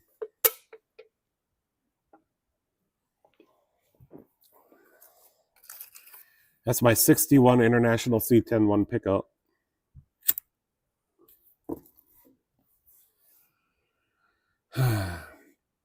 Phil says, not getting political or nothing, but Trump isn't handling the economy very good.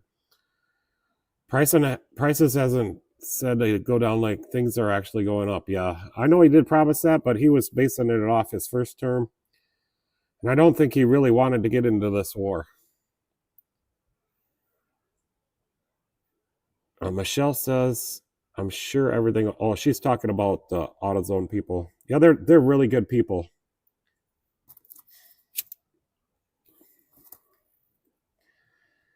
Yep, AutoZone takes care of us really good. What else can I put up here?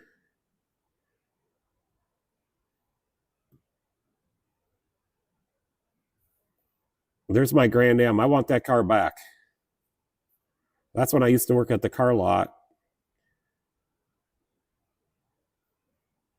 And it's got a quad 4 automatic. I want that car back, or at least another one.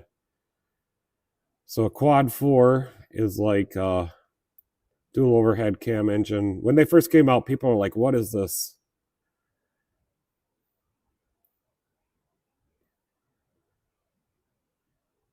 Midterms be a Democrat win. I got a feeling. It's I kind of see some of that.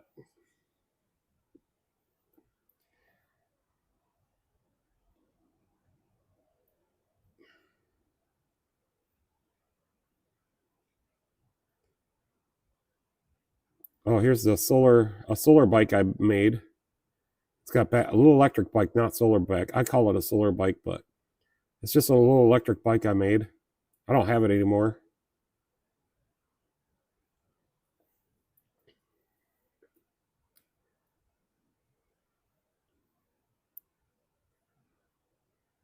So here's my first race car.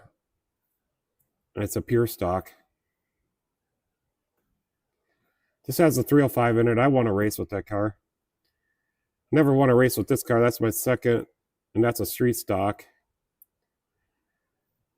I like this street stock. I won a couple races in this one. Look at that. Napa sponsored me.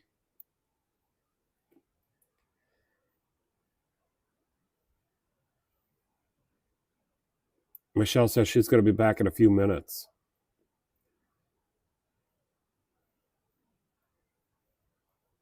What's this other picture? Well, there's when the car was brand new. That was before I even raced a race. Phil says, yeah, Phil's in Florida, needs a mobile mechanic. Speaking of cars, I had a 69 GTX last week. Put the deposit down at $500. Guy refunded me my money, said local guy was coming the same day. Dang it.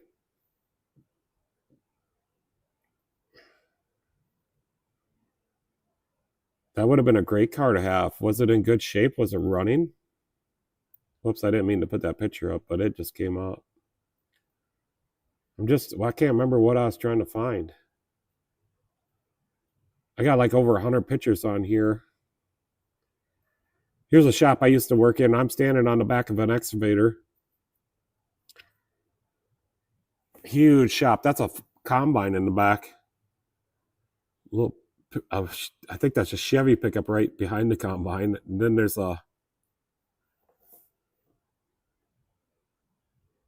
is that a bulldozer in the middle there? eBay deal. I bought my Corvette on eBay. You got to be really careful. But that was way back in the day. Oh, a cop just went by. He's got his lights on. He was moving. Seems like every time I change oil on a squad car, he's in a high-speed chase. Rand supposedly was an eBay ad. Yeah, he was just trying to get more money out of it. Oh yeah, I was going to show you the quad 4 engine.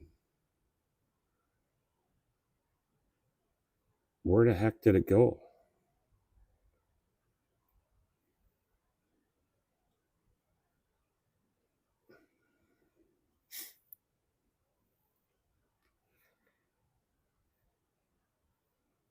I wonder if JD's ever, or Phil, if you ever worked on a quad 4.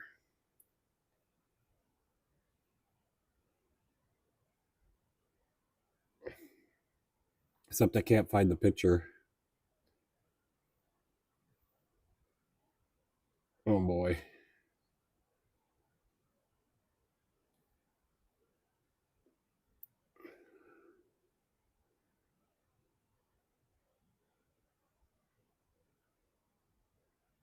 I don't know how come I can't find the picture. The engine for this car is a quad 4. Oh, here it is.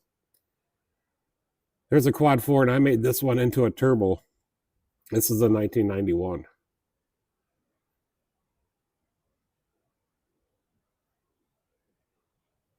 Them Mopars are way too much. Been looking for a 67 GTO or a 67 Skylark. Yeah, there used to be an old Skylark we used to race around on Broadway. Had the 350 Buick engine in it, or I don't know if it's a Buick Rocket. It's an Oldsmobile 350 Rocket engine in it. That thing was fast. Here's Michelle's Jeep. I did the graphics on this too, so up there on the roof rails, that black there, I made that one. Underneath the door handles, there on the side emblem, the hood on the outsides and in the middle.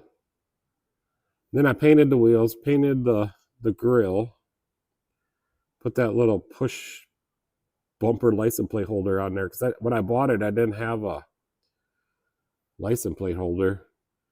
Phil says he used to work on quad 4s, been forever since I messed with one. Didn't they have injectors that were problematic? Yep, they were 12 ohms. No, the quad 4s were the 2 ohm injectors. I never tried to put a 12 ohm injector in one though. I should have.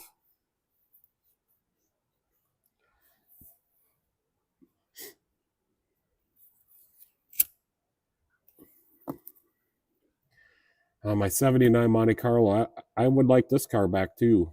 It was from Texas. I sold it. I rebuilt the engine, transmission, the interior, the differential. I think I rebuilt everything on it. I sold it. I got good money for it, but I would sure like to have that one back. So 79 Monte Carlo, and I have a 79 Chevy van.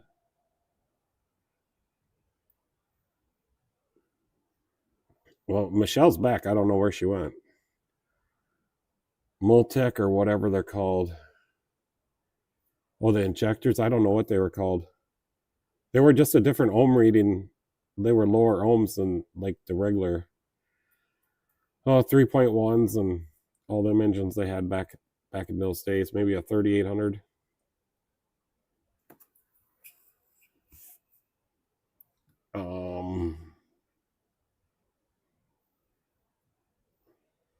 Yeah, so I'm back. I'm back too.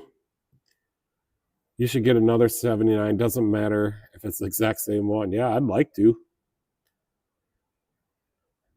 When we go down to Florida, we're gonna be looking in the fields. Maybe we'll take the back roads.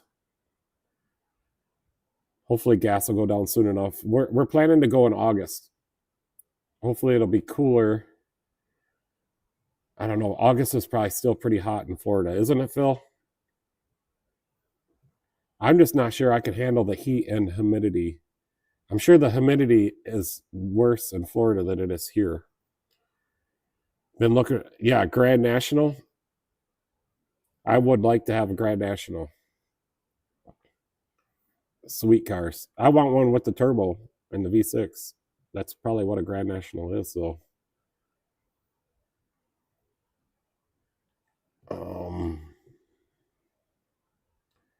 Yeah, I just got a ton of pictures on here. You want to see what my van looks like with a plow on it? So let's slide this picture over here.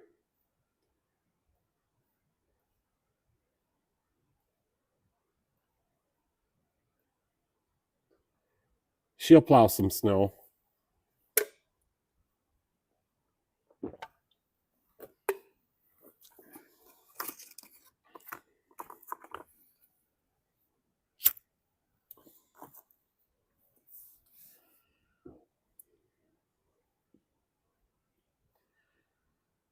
I'll stick out like a sore thumb.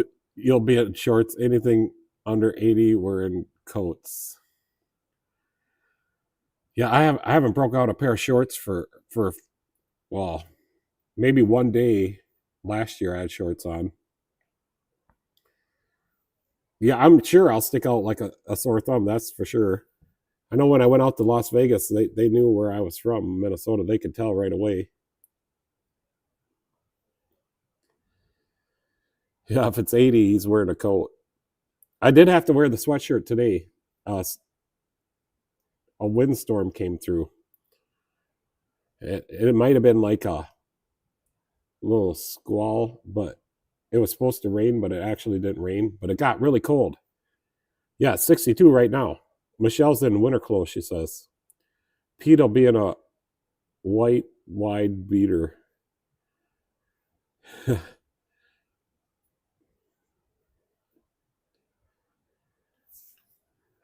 What else can we look at? Vegas gets cold though. Well, when I was there, it was like 100. It's like 120 during the day, 115. But I didn't sweat or nothing. It was like a dry heat. But I was thankful for when nighttime came. And then I was out on the strip walking around.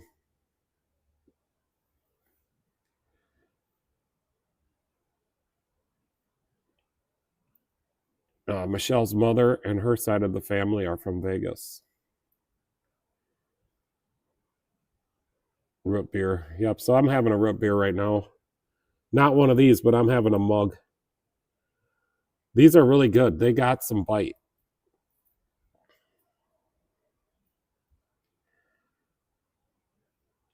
So Phil says he went there once and was freezing too cold for him. So it must be muggy in Florida.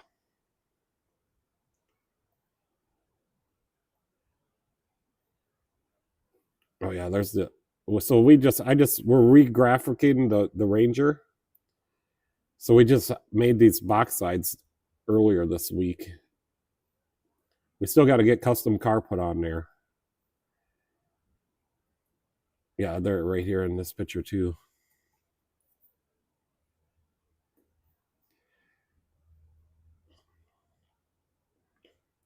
Yeah, so I got this OBS. Do you use any software? I think I probably asked you this, Jeff Rowe, but I just got hit onto this OBS software, and that's how I could switch everything. No, I can't do root beer barrels or anything like that. And then we were talking about that a couple live feed streams ago. What could I put in root beer? Because I'll have a vodka, a 7-Up once in a while with lime. It has to have lime in it.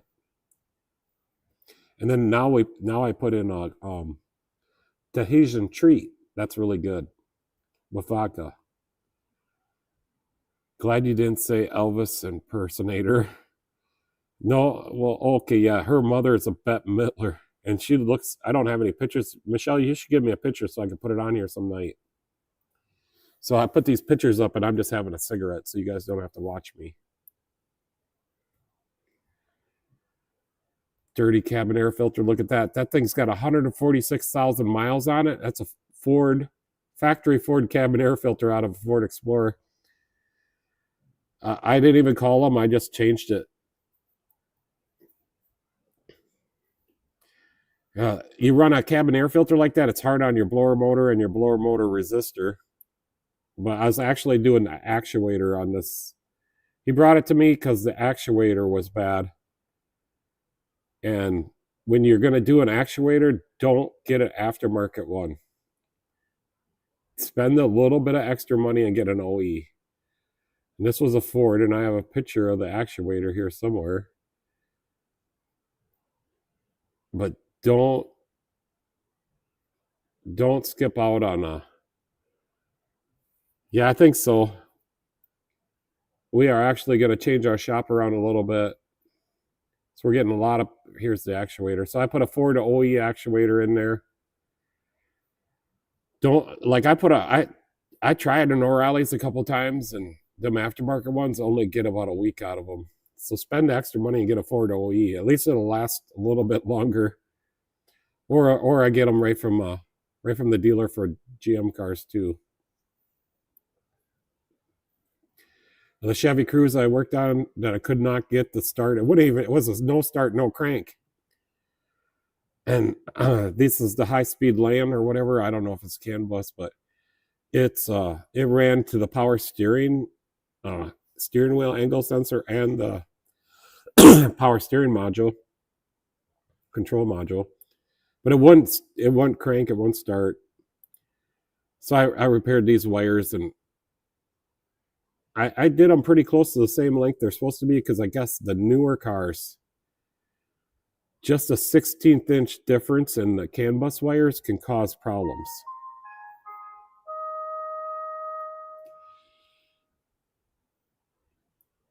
I actually amp clamp dirty versus clean cabin air filters.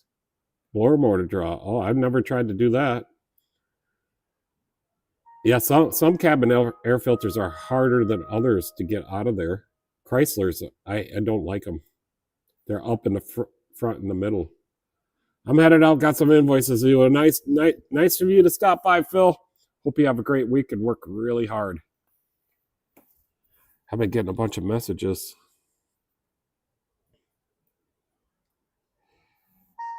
What in the hell? Somebody has texted me. Yeah, I can't just put. I guess I could show this. So I don't know if you're still there, Phil. I'm going to put it back on the computer screen. I'm just going to put my phone screen up here. So here's Michelle's mother.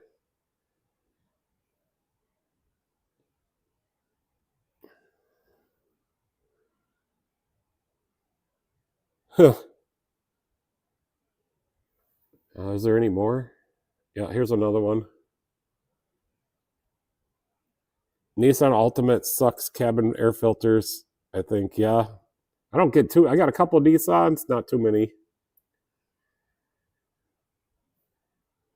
Maybe this is why Michelle's got such a attitude. Look at her mom. That one's got her name on it. I don't think I should put that one up there.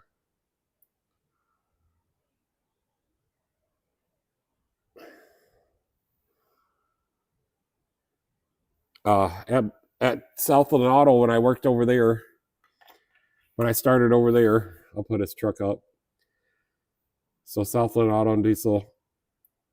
We set up the mornings to do oil changes, and I guess all day long. And then if we find work to do on the car, we schedule that in. But anyways, I got the nickname to be a cabin air filter Pete. And I ran Napa out of cabin air filters. They stock them all now. Another story about here, when I worked here. So it was the morning we just got out of our daily meeting. And I was new, not too new, like a week in, maybe a little bit longer, maybe 2 weeks. And the service writer comes out, and he's calling me Steve, but I don't respond. Steve, Steve. But anyways, he's like, Steve. And then, so I'm like, well, he's trying to get my attention. So I'm like, okay, what? And he was telling me about something I didn't know about at the shop. But anyways, every day or once in a while after that, because everybody was out there, we just had walked out from our morning meeting, which we had every morning. It lasted about a half an hour. And then every once in a while after that, just randomly, my coworkers would call me Steve. I just thought that was funny. The rose. What do you mean the rose?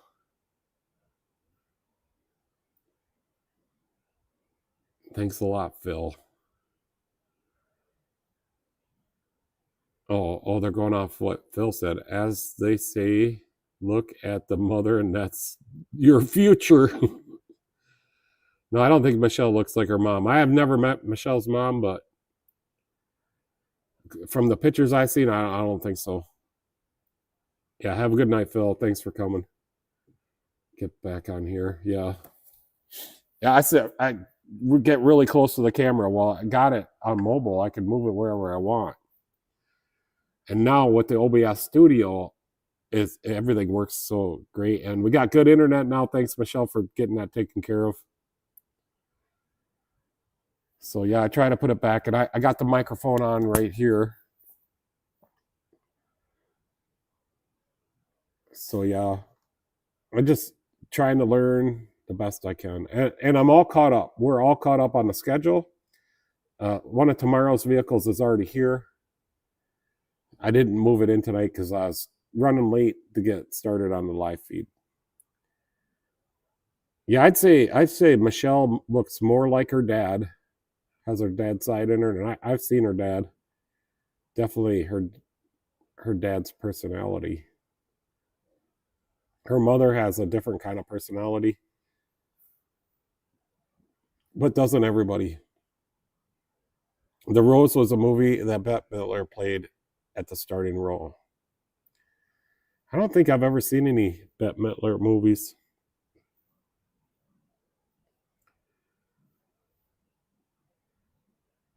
So yeah, what else do we got to talk about? I make notes. Yeah, we didn't get any of the bad weather or tornadoes they were saying. I didn't have to have the AC on today, so that was good. Oh, Amazon now delivers on Sundays. That's really we just got a new warehouse the next town over, and they're just getting all set up, and I'm getting deliveries on Sundays now, and they called us last Sunday and they're like, where should we put your package? And Michelle's just like, well, put it in a gray pickup. So yeah, I wanted to have a poll, but I don't know what a good question is. I was thinking like something about tools.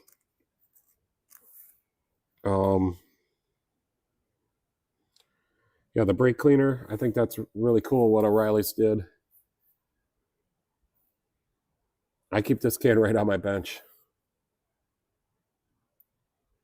Of course, I got O'Reilly's comes in all the time, and I'm always wearing my Napa hat. I like my Napa hat. They gave this one to me. It says Napa in the back and something on the side. Quality means peace of mind. Napa serving you for 80 years. And then it says something up here on the front too.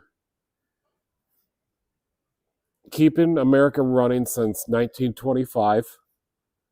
Keeping it, yeah, that's all it says up here on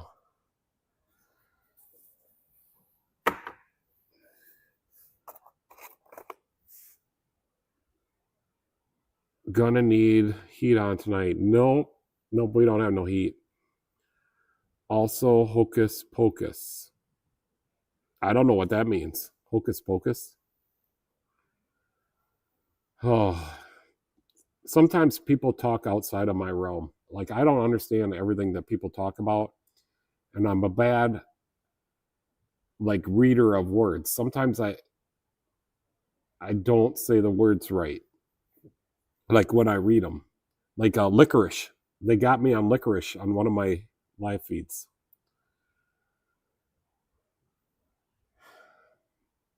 But I guess everybody had a good laugh out of it. Oh, Hocus Pocus is a Bette Midler movie. Oh, the wind is picking up again. I wonder if there's a storm rolling through. Well, my best weather app is on the phone that I'm using.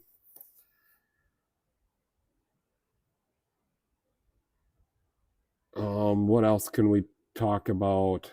Oh yeah, so the lawnmower that was in my shop for a couple weeks. That was a tough one. So it's a John Deere. And this is the wire for the reverse switch that shuts off the mower deck. Like when I'd go out it ran fine. I even pushed down a tree and spun the back tires. The load on the engine was perfect. Not a sputter. But you turn on the mower deck and that thing barely run. It could not barely even stay running. I just couldn't figure it out for the life of me, and I finally found it. But that's the mower deck built, and the wires were rubbing on there. So when you turned on the mower deck, those wires were causing the engine to intermittently kill.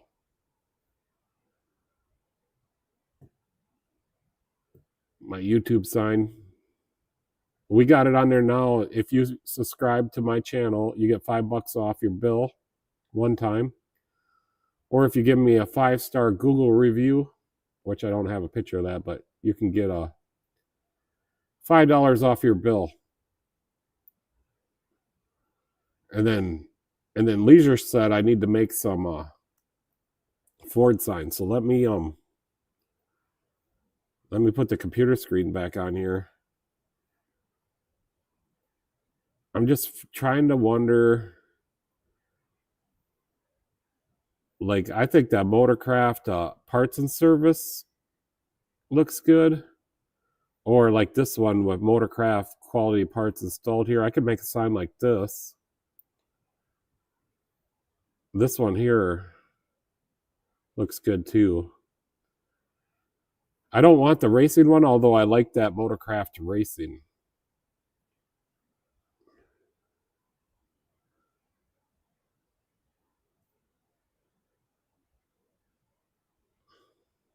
But this one over here on the right, I could put like a Ford emblem above the Motorcraft. Oh, it's got one beside it. Okay.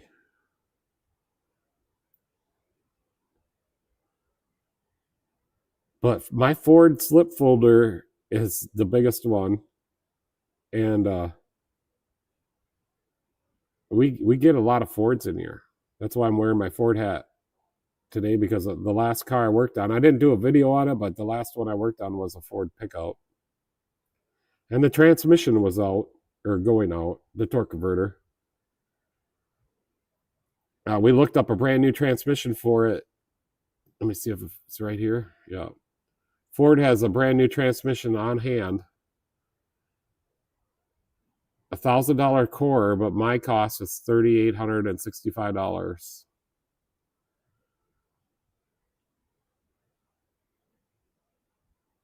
I think I still got the wiring pulled up for that 2001 Isuzu Rodeo. I can't remember the guy's name, but that we were trying to help out last Tuesday. Now my internet is working good.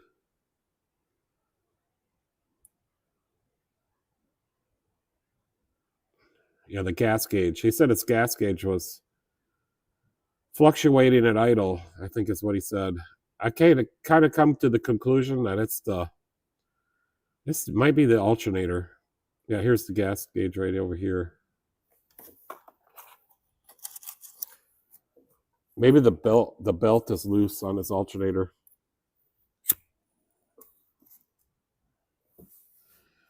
Oh, here's my repair software. This is everything it can do.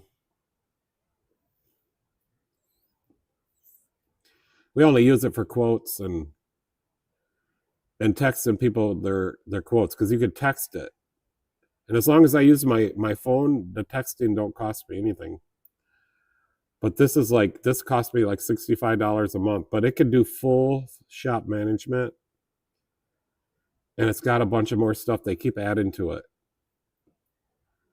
Reviews. I'm gonna go back to the computer screen, and I'm gonna pull up my reviews, because I got some reviews on here. But I just want to make sure that nothing, it's for everybody, if they can see.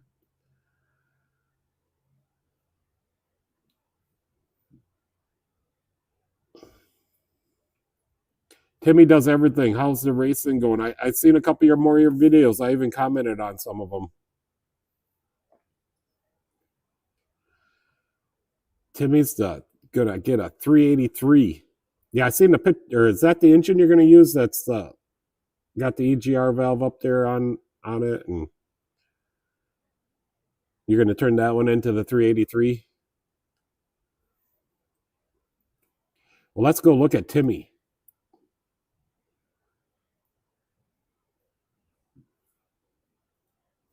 Timmy does everything.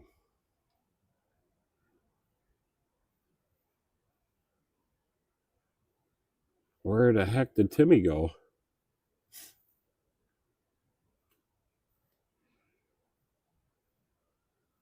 I got Cletus McFarland. Timmy does everything. He's right here.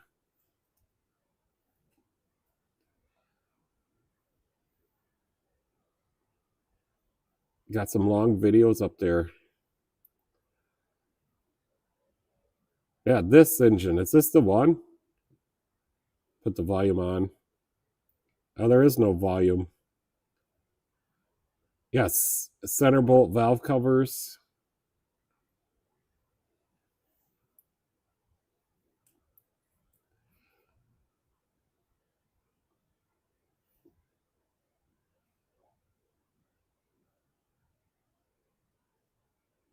So Timmy's rebuilding the motor. Yes, sir. He says, yes, sir. Timmy is a racer in Louisiana. Can I go back? Where's that video that you always have us play?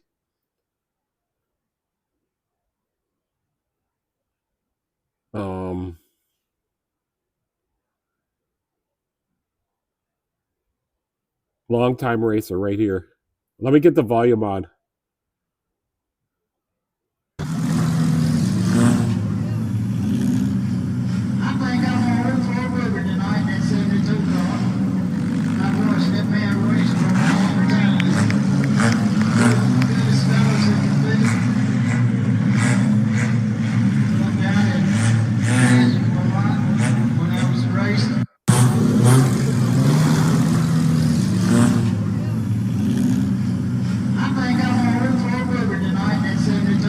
Southern accent.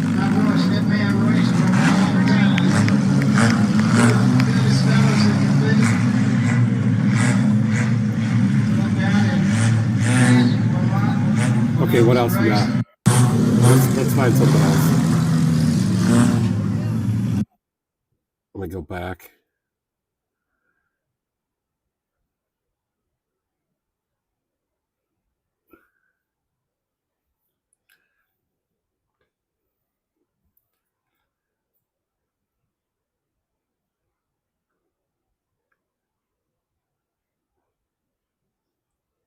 Yeah, I see. Them must be late models. I did watch some of those.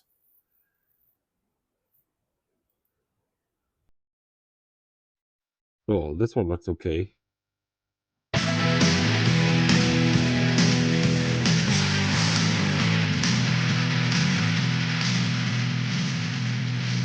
Oh yeah, I missed it.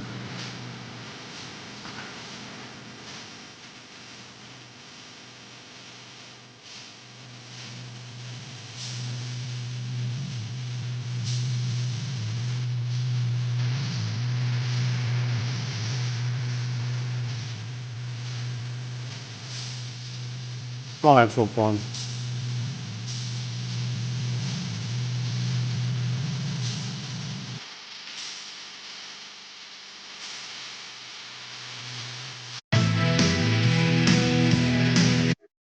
Okay. Going back so I can read the comments. I'm going to put it on my...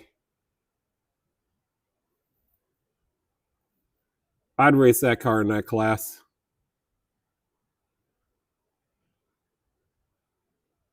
Timmy said he's doing blessed and rebuilding a motor. Yes, sir. Yes, sir. Or I could take this one down to Louisiana. I can't drive 55.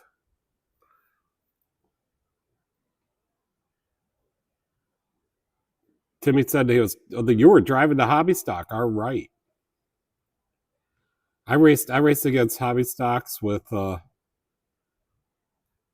I race against stock cars with this one, but hobby stocks, I raced hobby stocks with this one against them. This is actually a pure stock.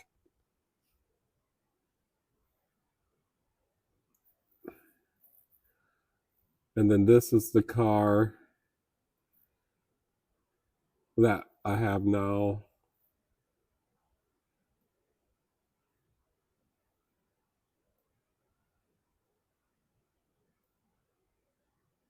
This is a 358, Timmy, that I built for my first year in the modified 358 roller.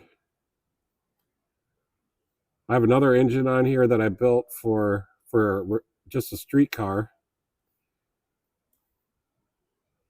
This was many years ago, like 35 years ago. I built this one for probably my Nova. I had them valve cover hold downs custom made for me, which you could buy them, but guy charged me $100. It's ported heads. I don't know. Those are probably just some. So Pure Stock is now called Street Stock down here in Louisiana. Here's my race car hauler. Yeah, I love this old truck.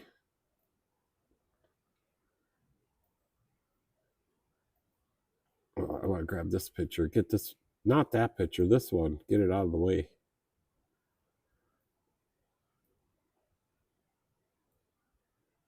James, have a good night. I'll see you. Oh, you have a little trip tomorrow. See you on Sunday night. Hopefully you have a live stream. And have a great week.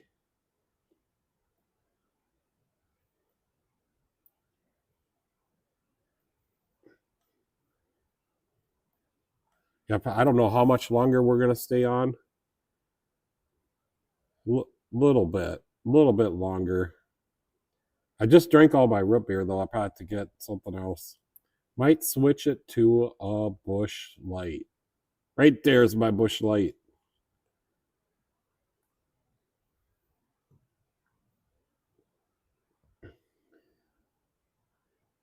Yeah, thanks for coming, James.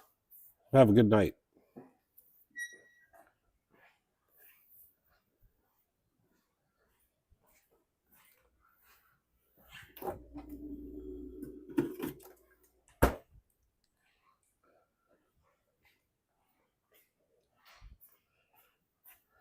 I think I'm probably going to have to drive the Impala home. The van is hooked to the trailer. The Ranger, the weather is not, looks like it might rain, or feels like it might rain, and it's cold. So I might just have to drive the Impala. And I can sit back in my chair now. So comfortable. It swivels too.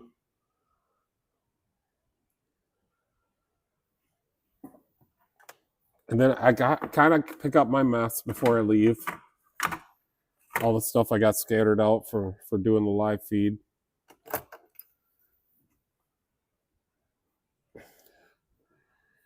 It's not going to rain.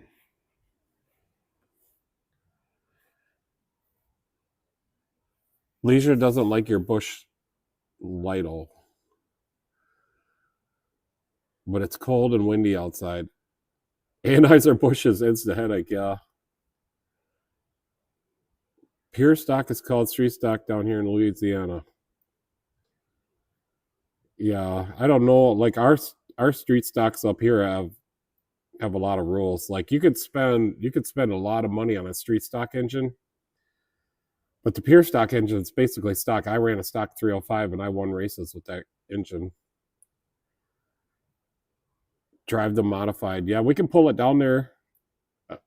No, there's some work that's got to be done on that. I don't want to race that. That engine's been sitting too long. It's going to need some valve springs. And if I pull it apart, I want to go through everything, just completely disassemble and reassemble. Although I was watching Phil Morris racing, he had a little short today, and they had resized some connecting rods, Kelly's connecting rods, and they were sitting on top of the engine block ready for the guy to pick up, I think.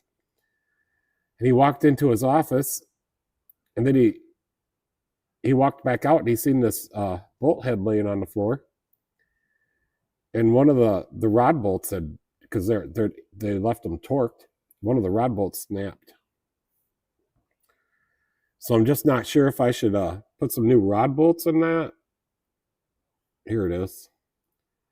Or I use AR. These connecting rods are SR or scat rods, but they have ARP bolts.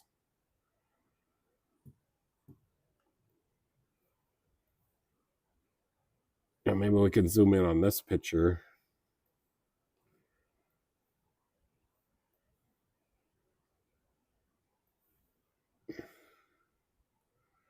I do have Calais main caps. I can make this a little bit bigger.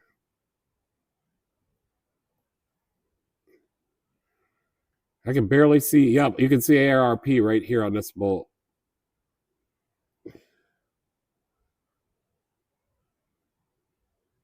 Yeah, Michelle's got the modified at the house. I think this crankshaft has light and throws. It's fully balanced. It's external balance.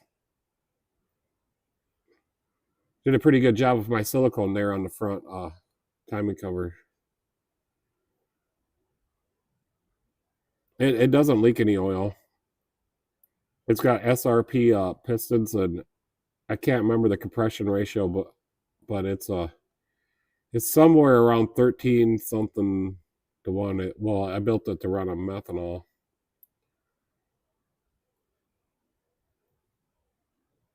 Oh, those are ARP studs for the main caps, and then bolts for the splayed. But I don't think you can get these rods anymore. Yeah, did you see that video from Phil Morris Racing? Now, if that rod bolt would have just lasted another week or two, and that guy ran that engine, it would have blown up. But I do need new valve springs, and now I'm scared about my rod bolts.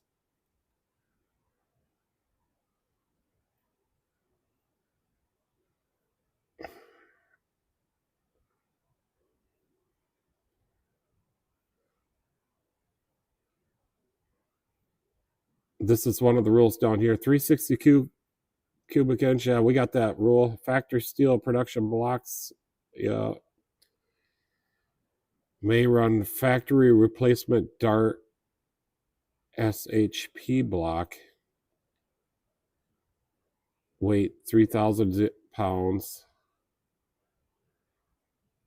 Maximum 4-inch spoiler.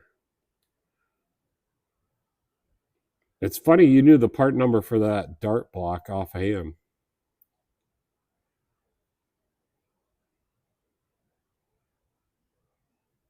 Yeah, it does have some sharpened spots on it somewhere. I have to put the other picture back up. This is the one with the oil screen. It kept breaking off. And I'd extend it over too. All right, where's the other picture? She's over here. Oh boy. Not that picture.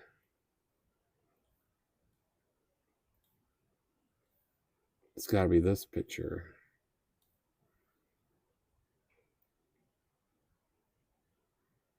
Yeah, I thought it did, but I'm not picking up on it. It's probably just turned at the wrong angle.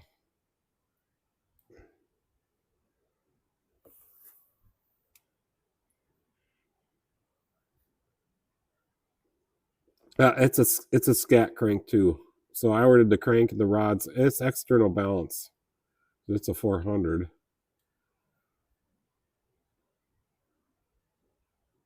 And there's my S10 fan.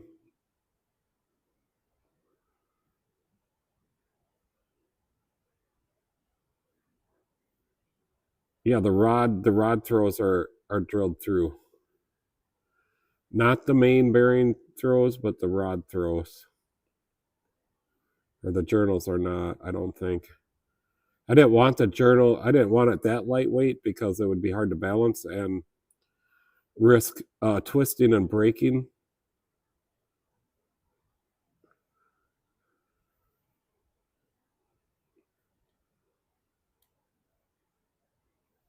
Like if I didn't have these main caps put on here, I'd crack some main caps, but the engine I would always catch it because I pulled the pan off all the time. Oh, he's got the rules right in front of him.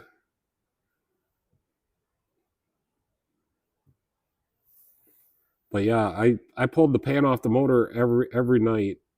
Well, we did originally, and we wouldn't catch stuff, and we could only get about 25 nights out of our engines before they would something would happen. So I just decided I would pull the pan off every night. I had a hoist. I had the gaskets glued to the block, and you would not believe the muck that gets in the bottom of that oil pan every night. More rules. Any violations of the engine rules and spec internally or within the seals of the engine will result in the driver and or owner being disqualified from that event and suspended from the series. That's a tough, or that's a stiff rule right there. And I think we had the same one. If you got a sealed engine. I never ran sealed engines or spec engines or whatever. I ran open. My motor is an open motor, and you can still run those. I checked the rules last year. I guess I didn't check them this year yet. Yep, so we have what's called a crate motor that they run, and it's a sealed engine. And I think some guys get better crate motors than others.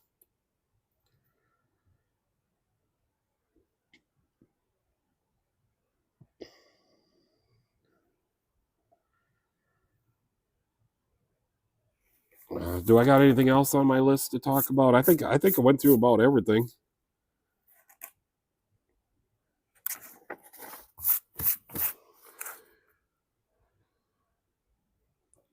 Wrenches, flashlights. Yeah, we didn't get the bad storms.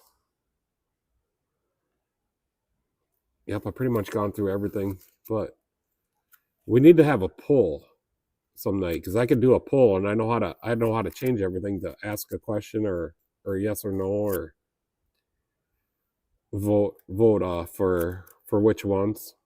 And I lost the haircut one, and I finally did get a haircut.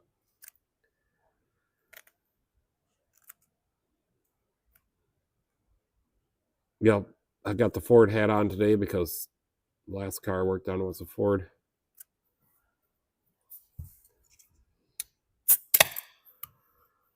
Yeah, 602 crate motors. Yep. Oh, your dad ran a late model. That's cool. I always wanted to drive a late model and never got to drive one. Yeah, they run 602 crate motors in the modifieds up here. We used to have late models a couple years ago, but we don't anymore, and they were WISSOTA late models. But we get a lot of USMTS up here, so we get guys from all over the country. At the Fall Jamboree, we get people from 3 different countries. Yep, Michelle's gonna get her on Monday, so that's just right around the corner. Yeah, today Michelle had the TV really loud. I turned it down when she walked away, and then she turned it back up when she got over here.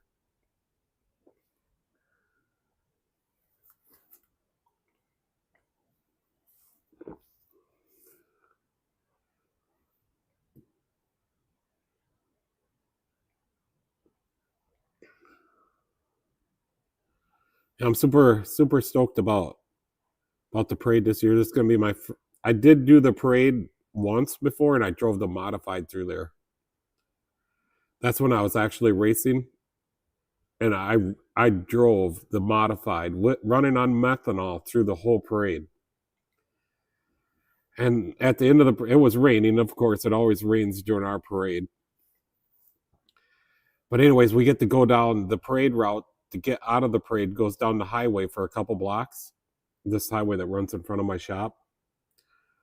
And actually, I think I loaded my car up, unloaded and loaded my car up right in this driveway out here. But I stopped. There was police, traffic control, and they stopped me. And I'm like, why are you stopping me? They let every car clear in front of me, and they were like, let her rip. So I did. I spun the tires all the way for about a block and a half. I thought they were going to come and pull me out of the car. They didn't want my race car on the highway, but nope, they wanted me to let her rip. I don't know what gear I put her in, but I think about second. But it was wet and rainy, so it spun like I was on grass.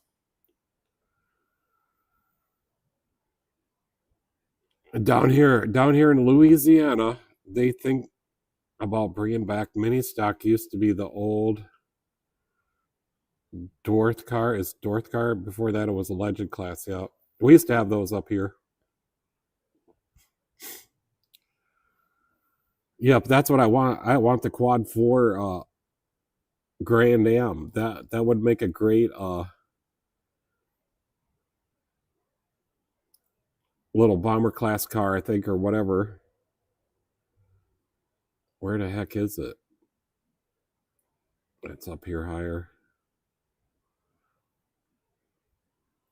This car. Oh, that's why I want one of these back. I want to make it into a little enduro car or a little economy racer car. I can't remember what they call that class up here, but they race cars similar to this up here. What do they call that class? I can't remember.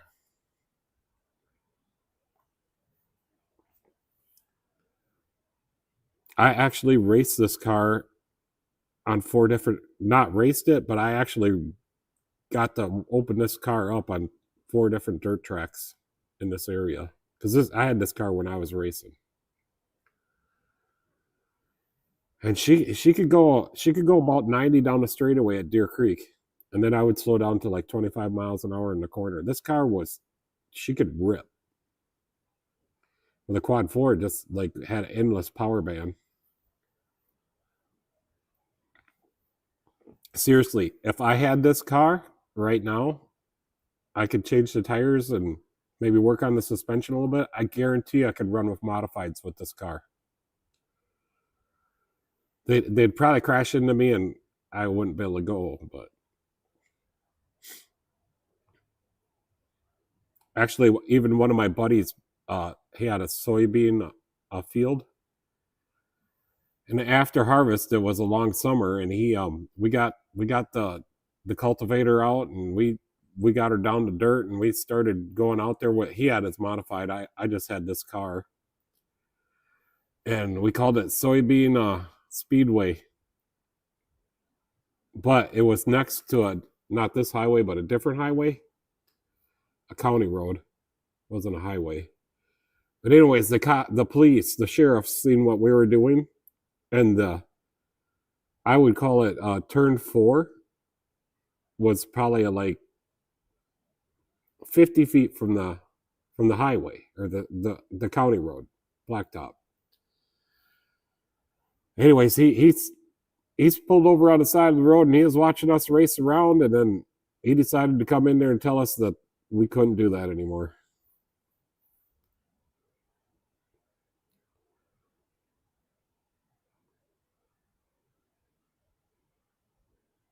Hot shot class. Yeah, it's something. They got a class for these smaller economy cars, or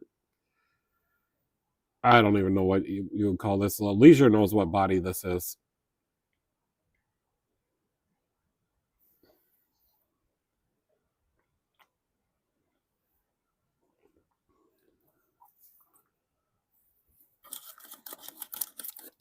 But this car was ultimately fast. I raced a Buick Grand National with this car and I beat it. I raced a 1970 Barracuda 344 speed. I beat that car. I raced a lot of cars on Broadway, but that's not an accurate race, but I would beat them. I raced a Viper. I had a Z06 Corvette, not an older one, but trying to think about what year. Like maybe a 2001 Z06 Corvette with the manual transmission. We could run side by side, and on Broadway we could only get up to like 70 or 80. And then we pulled into the gas station, and he made me pop the hood, and he was in disbelief that a 4-cylinder could stay right next to his Z06 Vet end body. Leisure knows every single thing. Hudson Speedway in New Hampshire has a race where they call the class that run together in a special race. We used to do that down here, like the first years of Deer Creek. And one of the street stock guys, he could run with the super stocks. So not entirely the whole class, but if you won your feature, you had the option to run the feature of the class above you. And everybody did it. But I never did when I won in my pure stock that year. I don't know what happened, but maybe it was a late. Oh, pure stocks ran at the very end. That's why I never got to race against a street stock. That's what it was. So the modifieds were the main class, but the nights would go to like 11 o'clock. So they moved our pure stock class to the very end.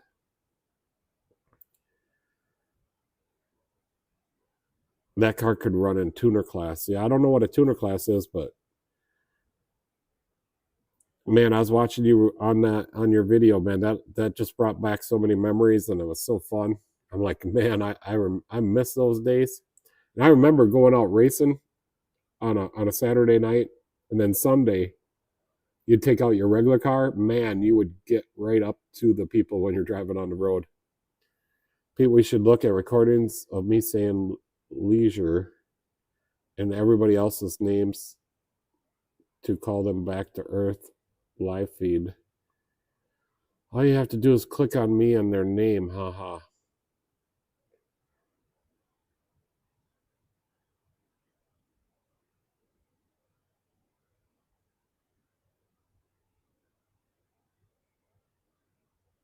Like honking a horn. I'm not sure what you're getting at there, Michelle.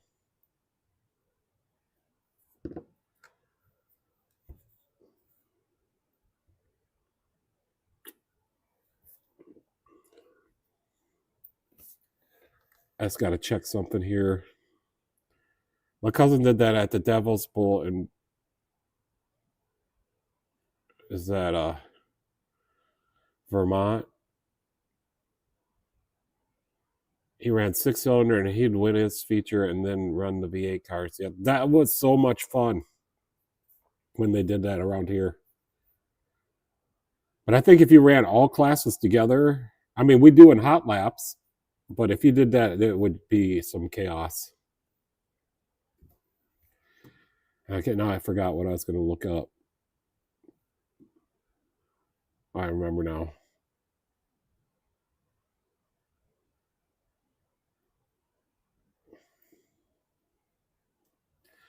Just got to check something on the internet.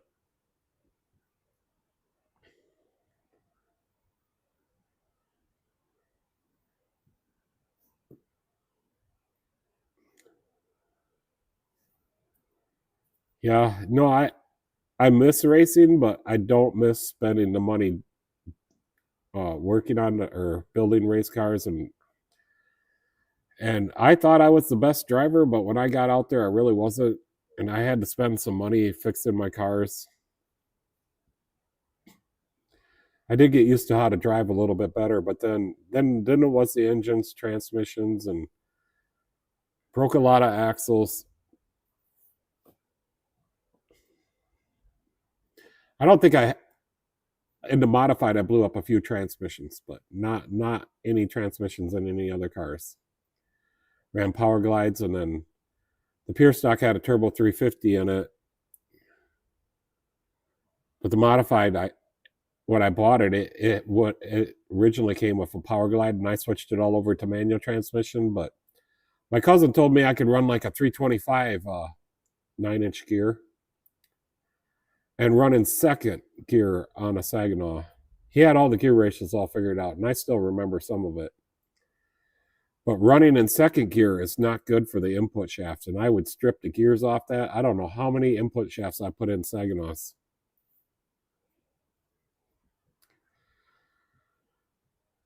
A tuner class is like the little car that you begin racing in. Yeah, I don't know if they would let me race in it, but they would let Michelle. Yeah, towards the end of my racing experience, I could just make maybe $100 or break even every night if I didn't crash or blow up. But I did have to spend a little money on an engine to compete and to make it last. I did have to buy a different gear. I did have to buy some NASCAR hubs for the back of the aluminum hubs, the drive hub on the outside by the wheel. I could strip those out. So I did have to buy some NASCAR ones, and I can't remember which NASCAR team I bought them from, but I could look it up someday. So I got some steel. I was having trouble finding steel hubs that would fit my car and my axles. And then my axles, when I bought my car, were gun drilled high dollar axles, and I would break the gun drilled ones, so I had to get solid ones.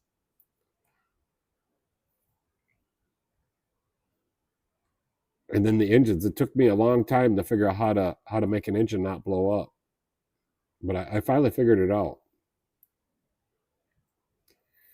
So we'll go back to the engine picture. I'll give you guys all a secret. You guys will probably know this if you're in racing. So between the rods, let me make this picture bigger if I can. I think there's a different picture we could put up. Yeah, this one.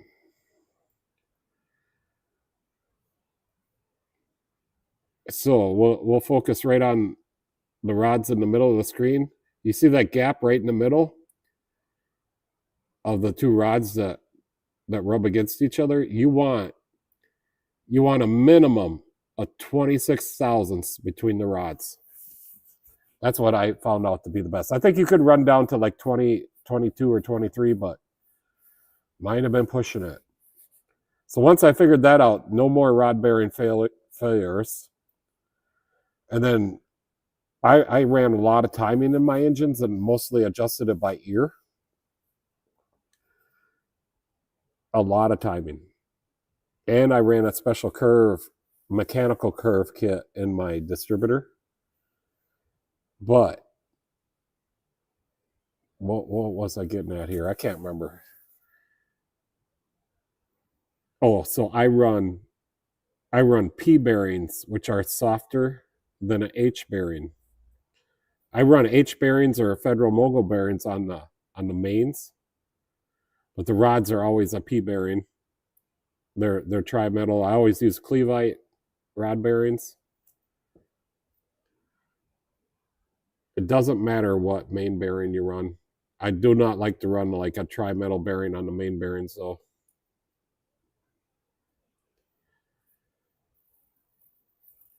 And then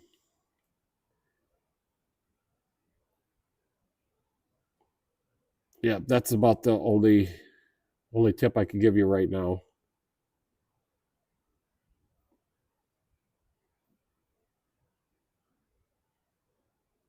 No, Michelle just got into racing when she met me.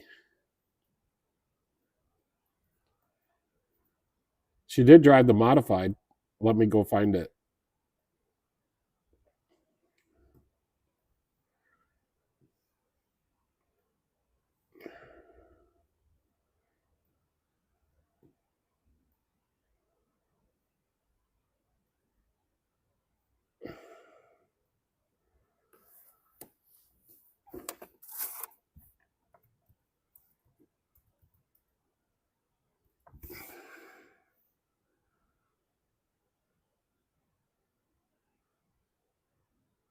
What's this one, Michelle? 55 minutes? Well, here's Michelle's driving. This is the first time she got in it. And I turned the volume on. It's kind of tough to get in there. Make it bigger.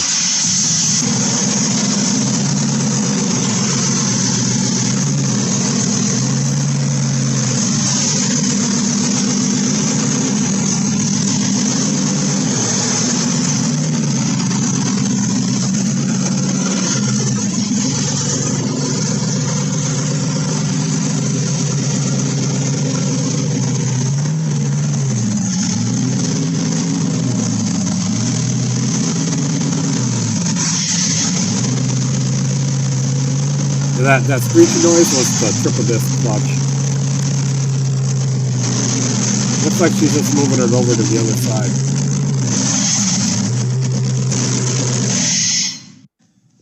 Yeah, that noise, that screeching noise is the clutch. All right, let me go back. I don't know how to go back. So if we just search YouTube,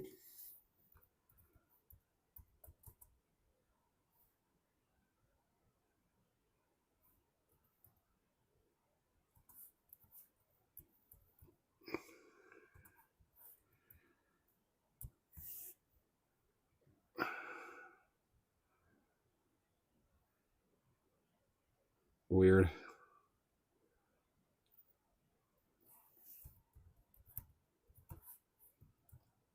Whoops.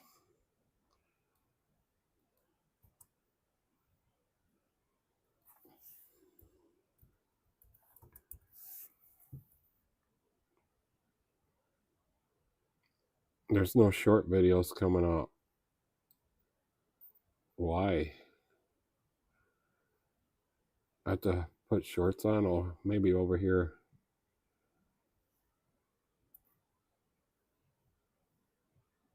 Oh, up here. Yeah, here's me racing.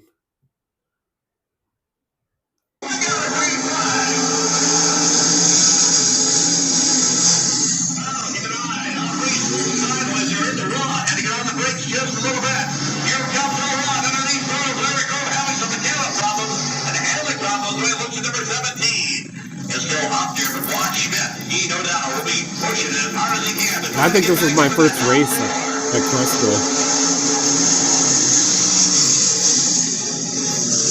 This is a heat race.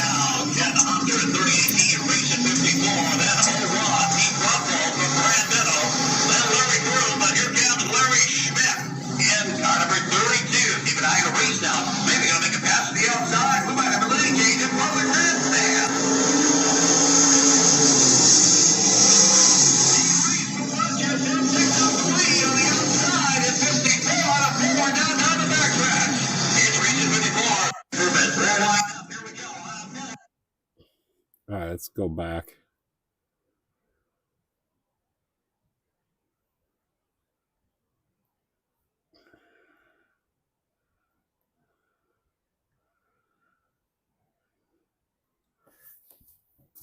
We went out to my brother's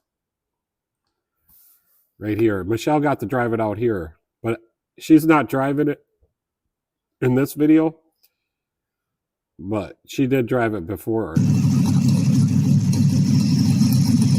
And I tried to do an in-car video, but didn't realize my camera was not pointed in the right spot. But anyways, I just want to make sure that I switched it over to E85. I just want to make sure the engine revs clean and stuff. And I need to get it. So I can reach the pedals. I need to do a spark plug check on it, but it's hard with E85 or methanol. Like I don't want to burn up a piston. Oh, to come up over here.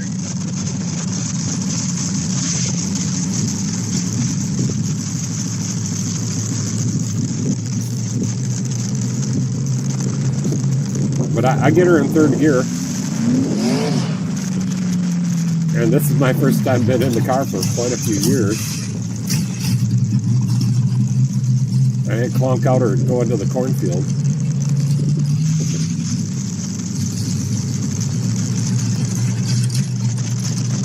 I'm in third gear right now even.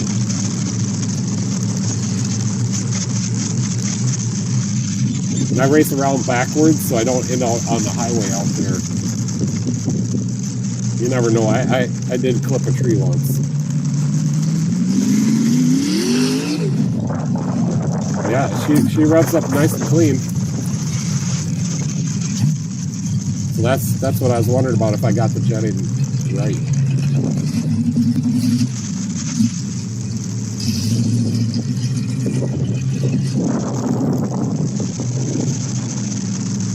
I told my brother he needs to make a racetrack out here. An actual one.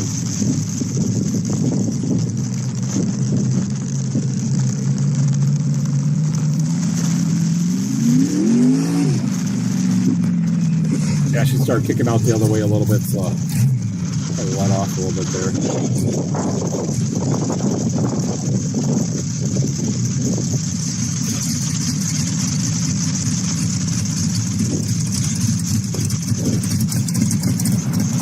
I shouldn't have got out of that hard one. Been sitting for 18 years. Poor old valve springs. There's Daisy.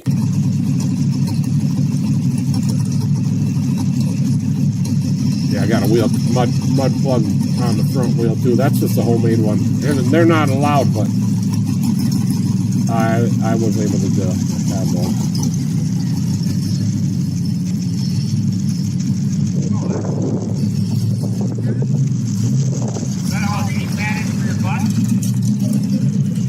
That's my brother. So I can reach the pedals.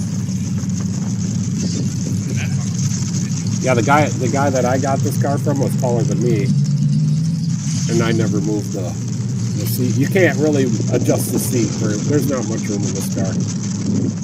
Oh, come up over here.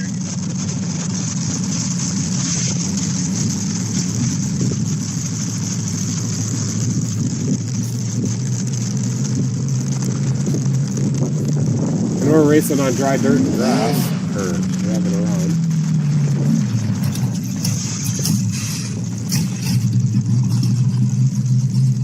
And there, I took the synchronizers out of the transmission. It doesn't have any, because I broke one time, the little brass synchronizers, and it I blamed it for another transmission failure because it got in between a couple gears and broke some parts inside the transmission. Chipped the gears off. Teeth.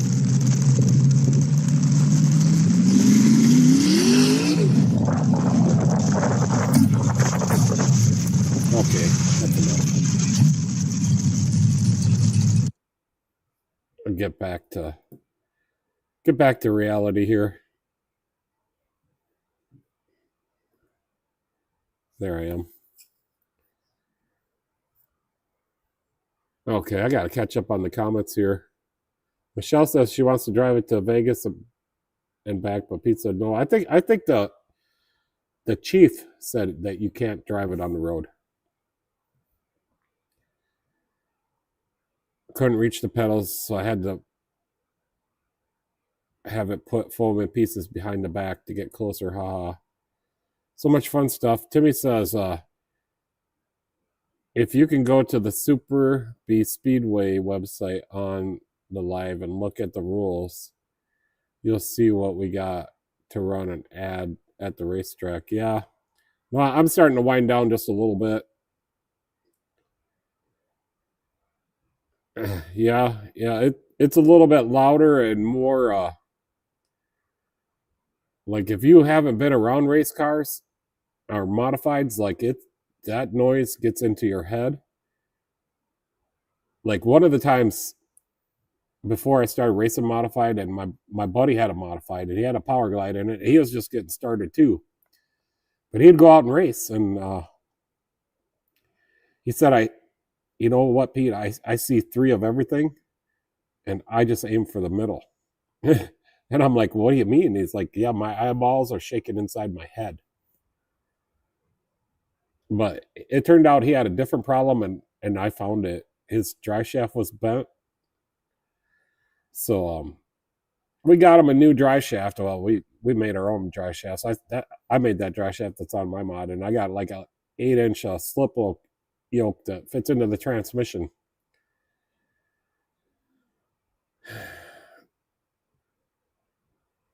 Michelle, thank God I don't live where racetrack is in that town.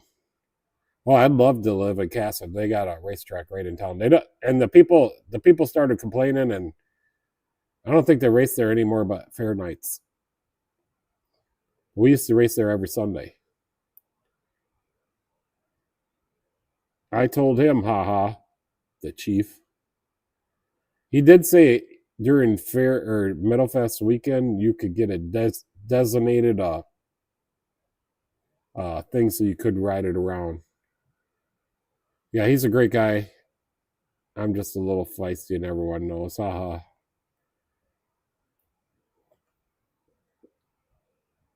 So yeah, I think we had a nice little stream tonight. Jeff Rowe made it. I'm so happy. Well, I'm happy that everybody comes, and I get to talk a little bit about what goes on in the shop and what new happened.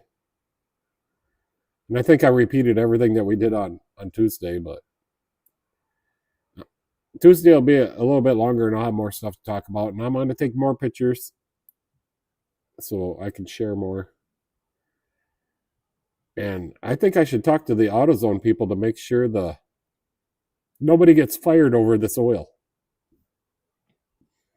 that I bought for a penny a quart. I'm just wondering if they want to get it out of their store and they don't want to handle it anymore. And this all arrived from I needed to put oil in my lawnmower, the Generally lawnmower, because I've been mowing it. It's about a half a quart down. The engine in it is an 18 horsepower Briggs that's opposing cylinders, like a little Boxster engine. But it runs so good. Yeah, I'm so glad you come, Leisure, and you've been a long time follower and always comment on every video.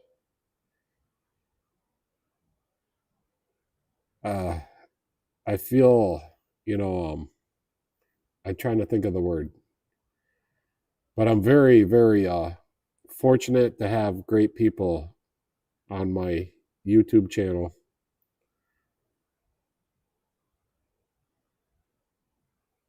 Lawnmower. Yeah, so it's an 18 horsepower opposing cylinder. I bought this thing for $50 or maybe 75, but the engine was blown up and it had like a, gosh, what did it have for an engine? It was just a single cylinder Briggs & Stratton, maybe like a 13 horse or something. Well, I'm like, all I need is the engine. So I found one on the marketplace and came with an extra starter. Good thing it did, because the starter on it was bad, but there was nothing wrong with the engine. And it bolted right in there. I didn't have to drill no holes or nothing. And I used the pulley that was off the other one, the bottom pulley. Basically, the problem was the muffler. So I did have to source a muffler, and I sourced a good one. And I found out just the other day what that muffler comes on. It's a Craftsman lawnmower, because the guy had a brand new Craftsman in here the other day for a service. And that's the same muffler I have on mine. But they all kind of use the same stuff nowadays.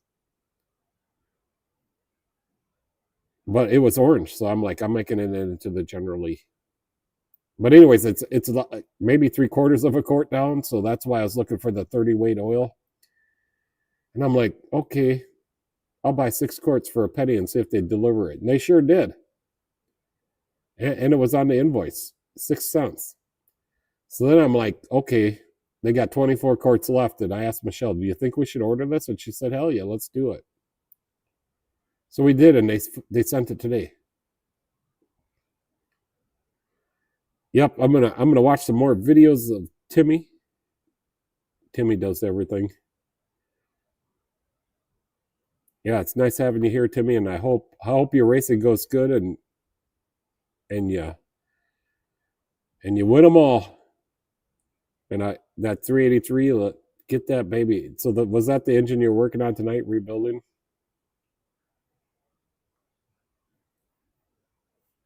Yeah, I'm getting ready to sign off, call it something.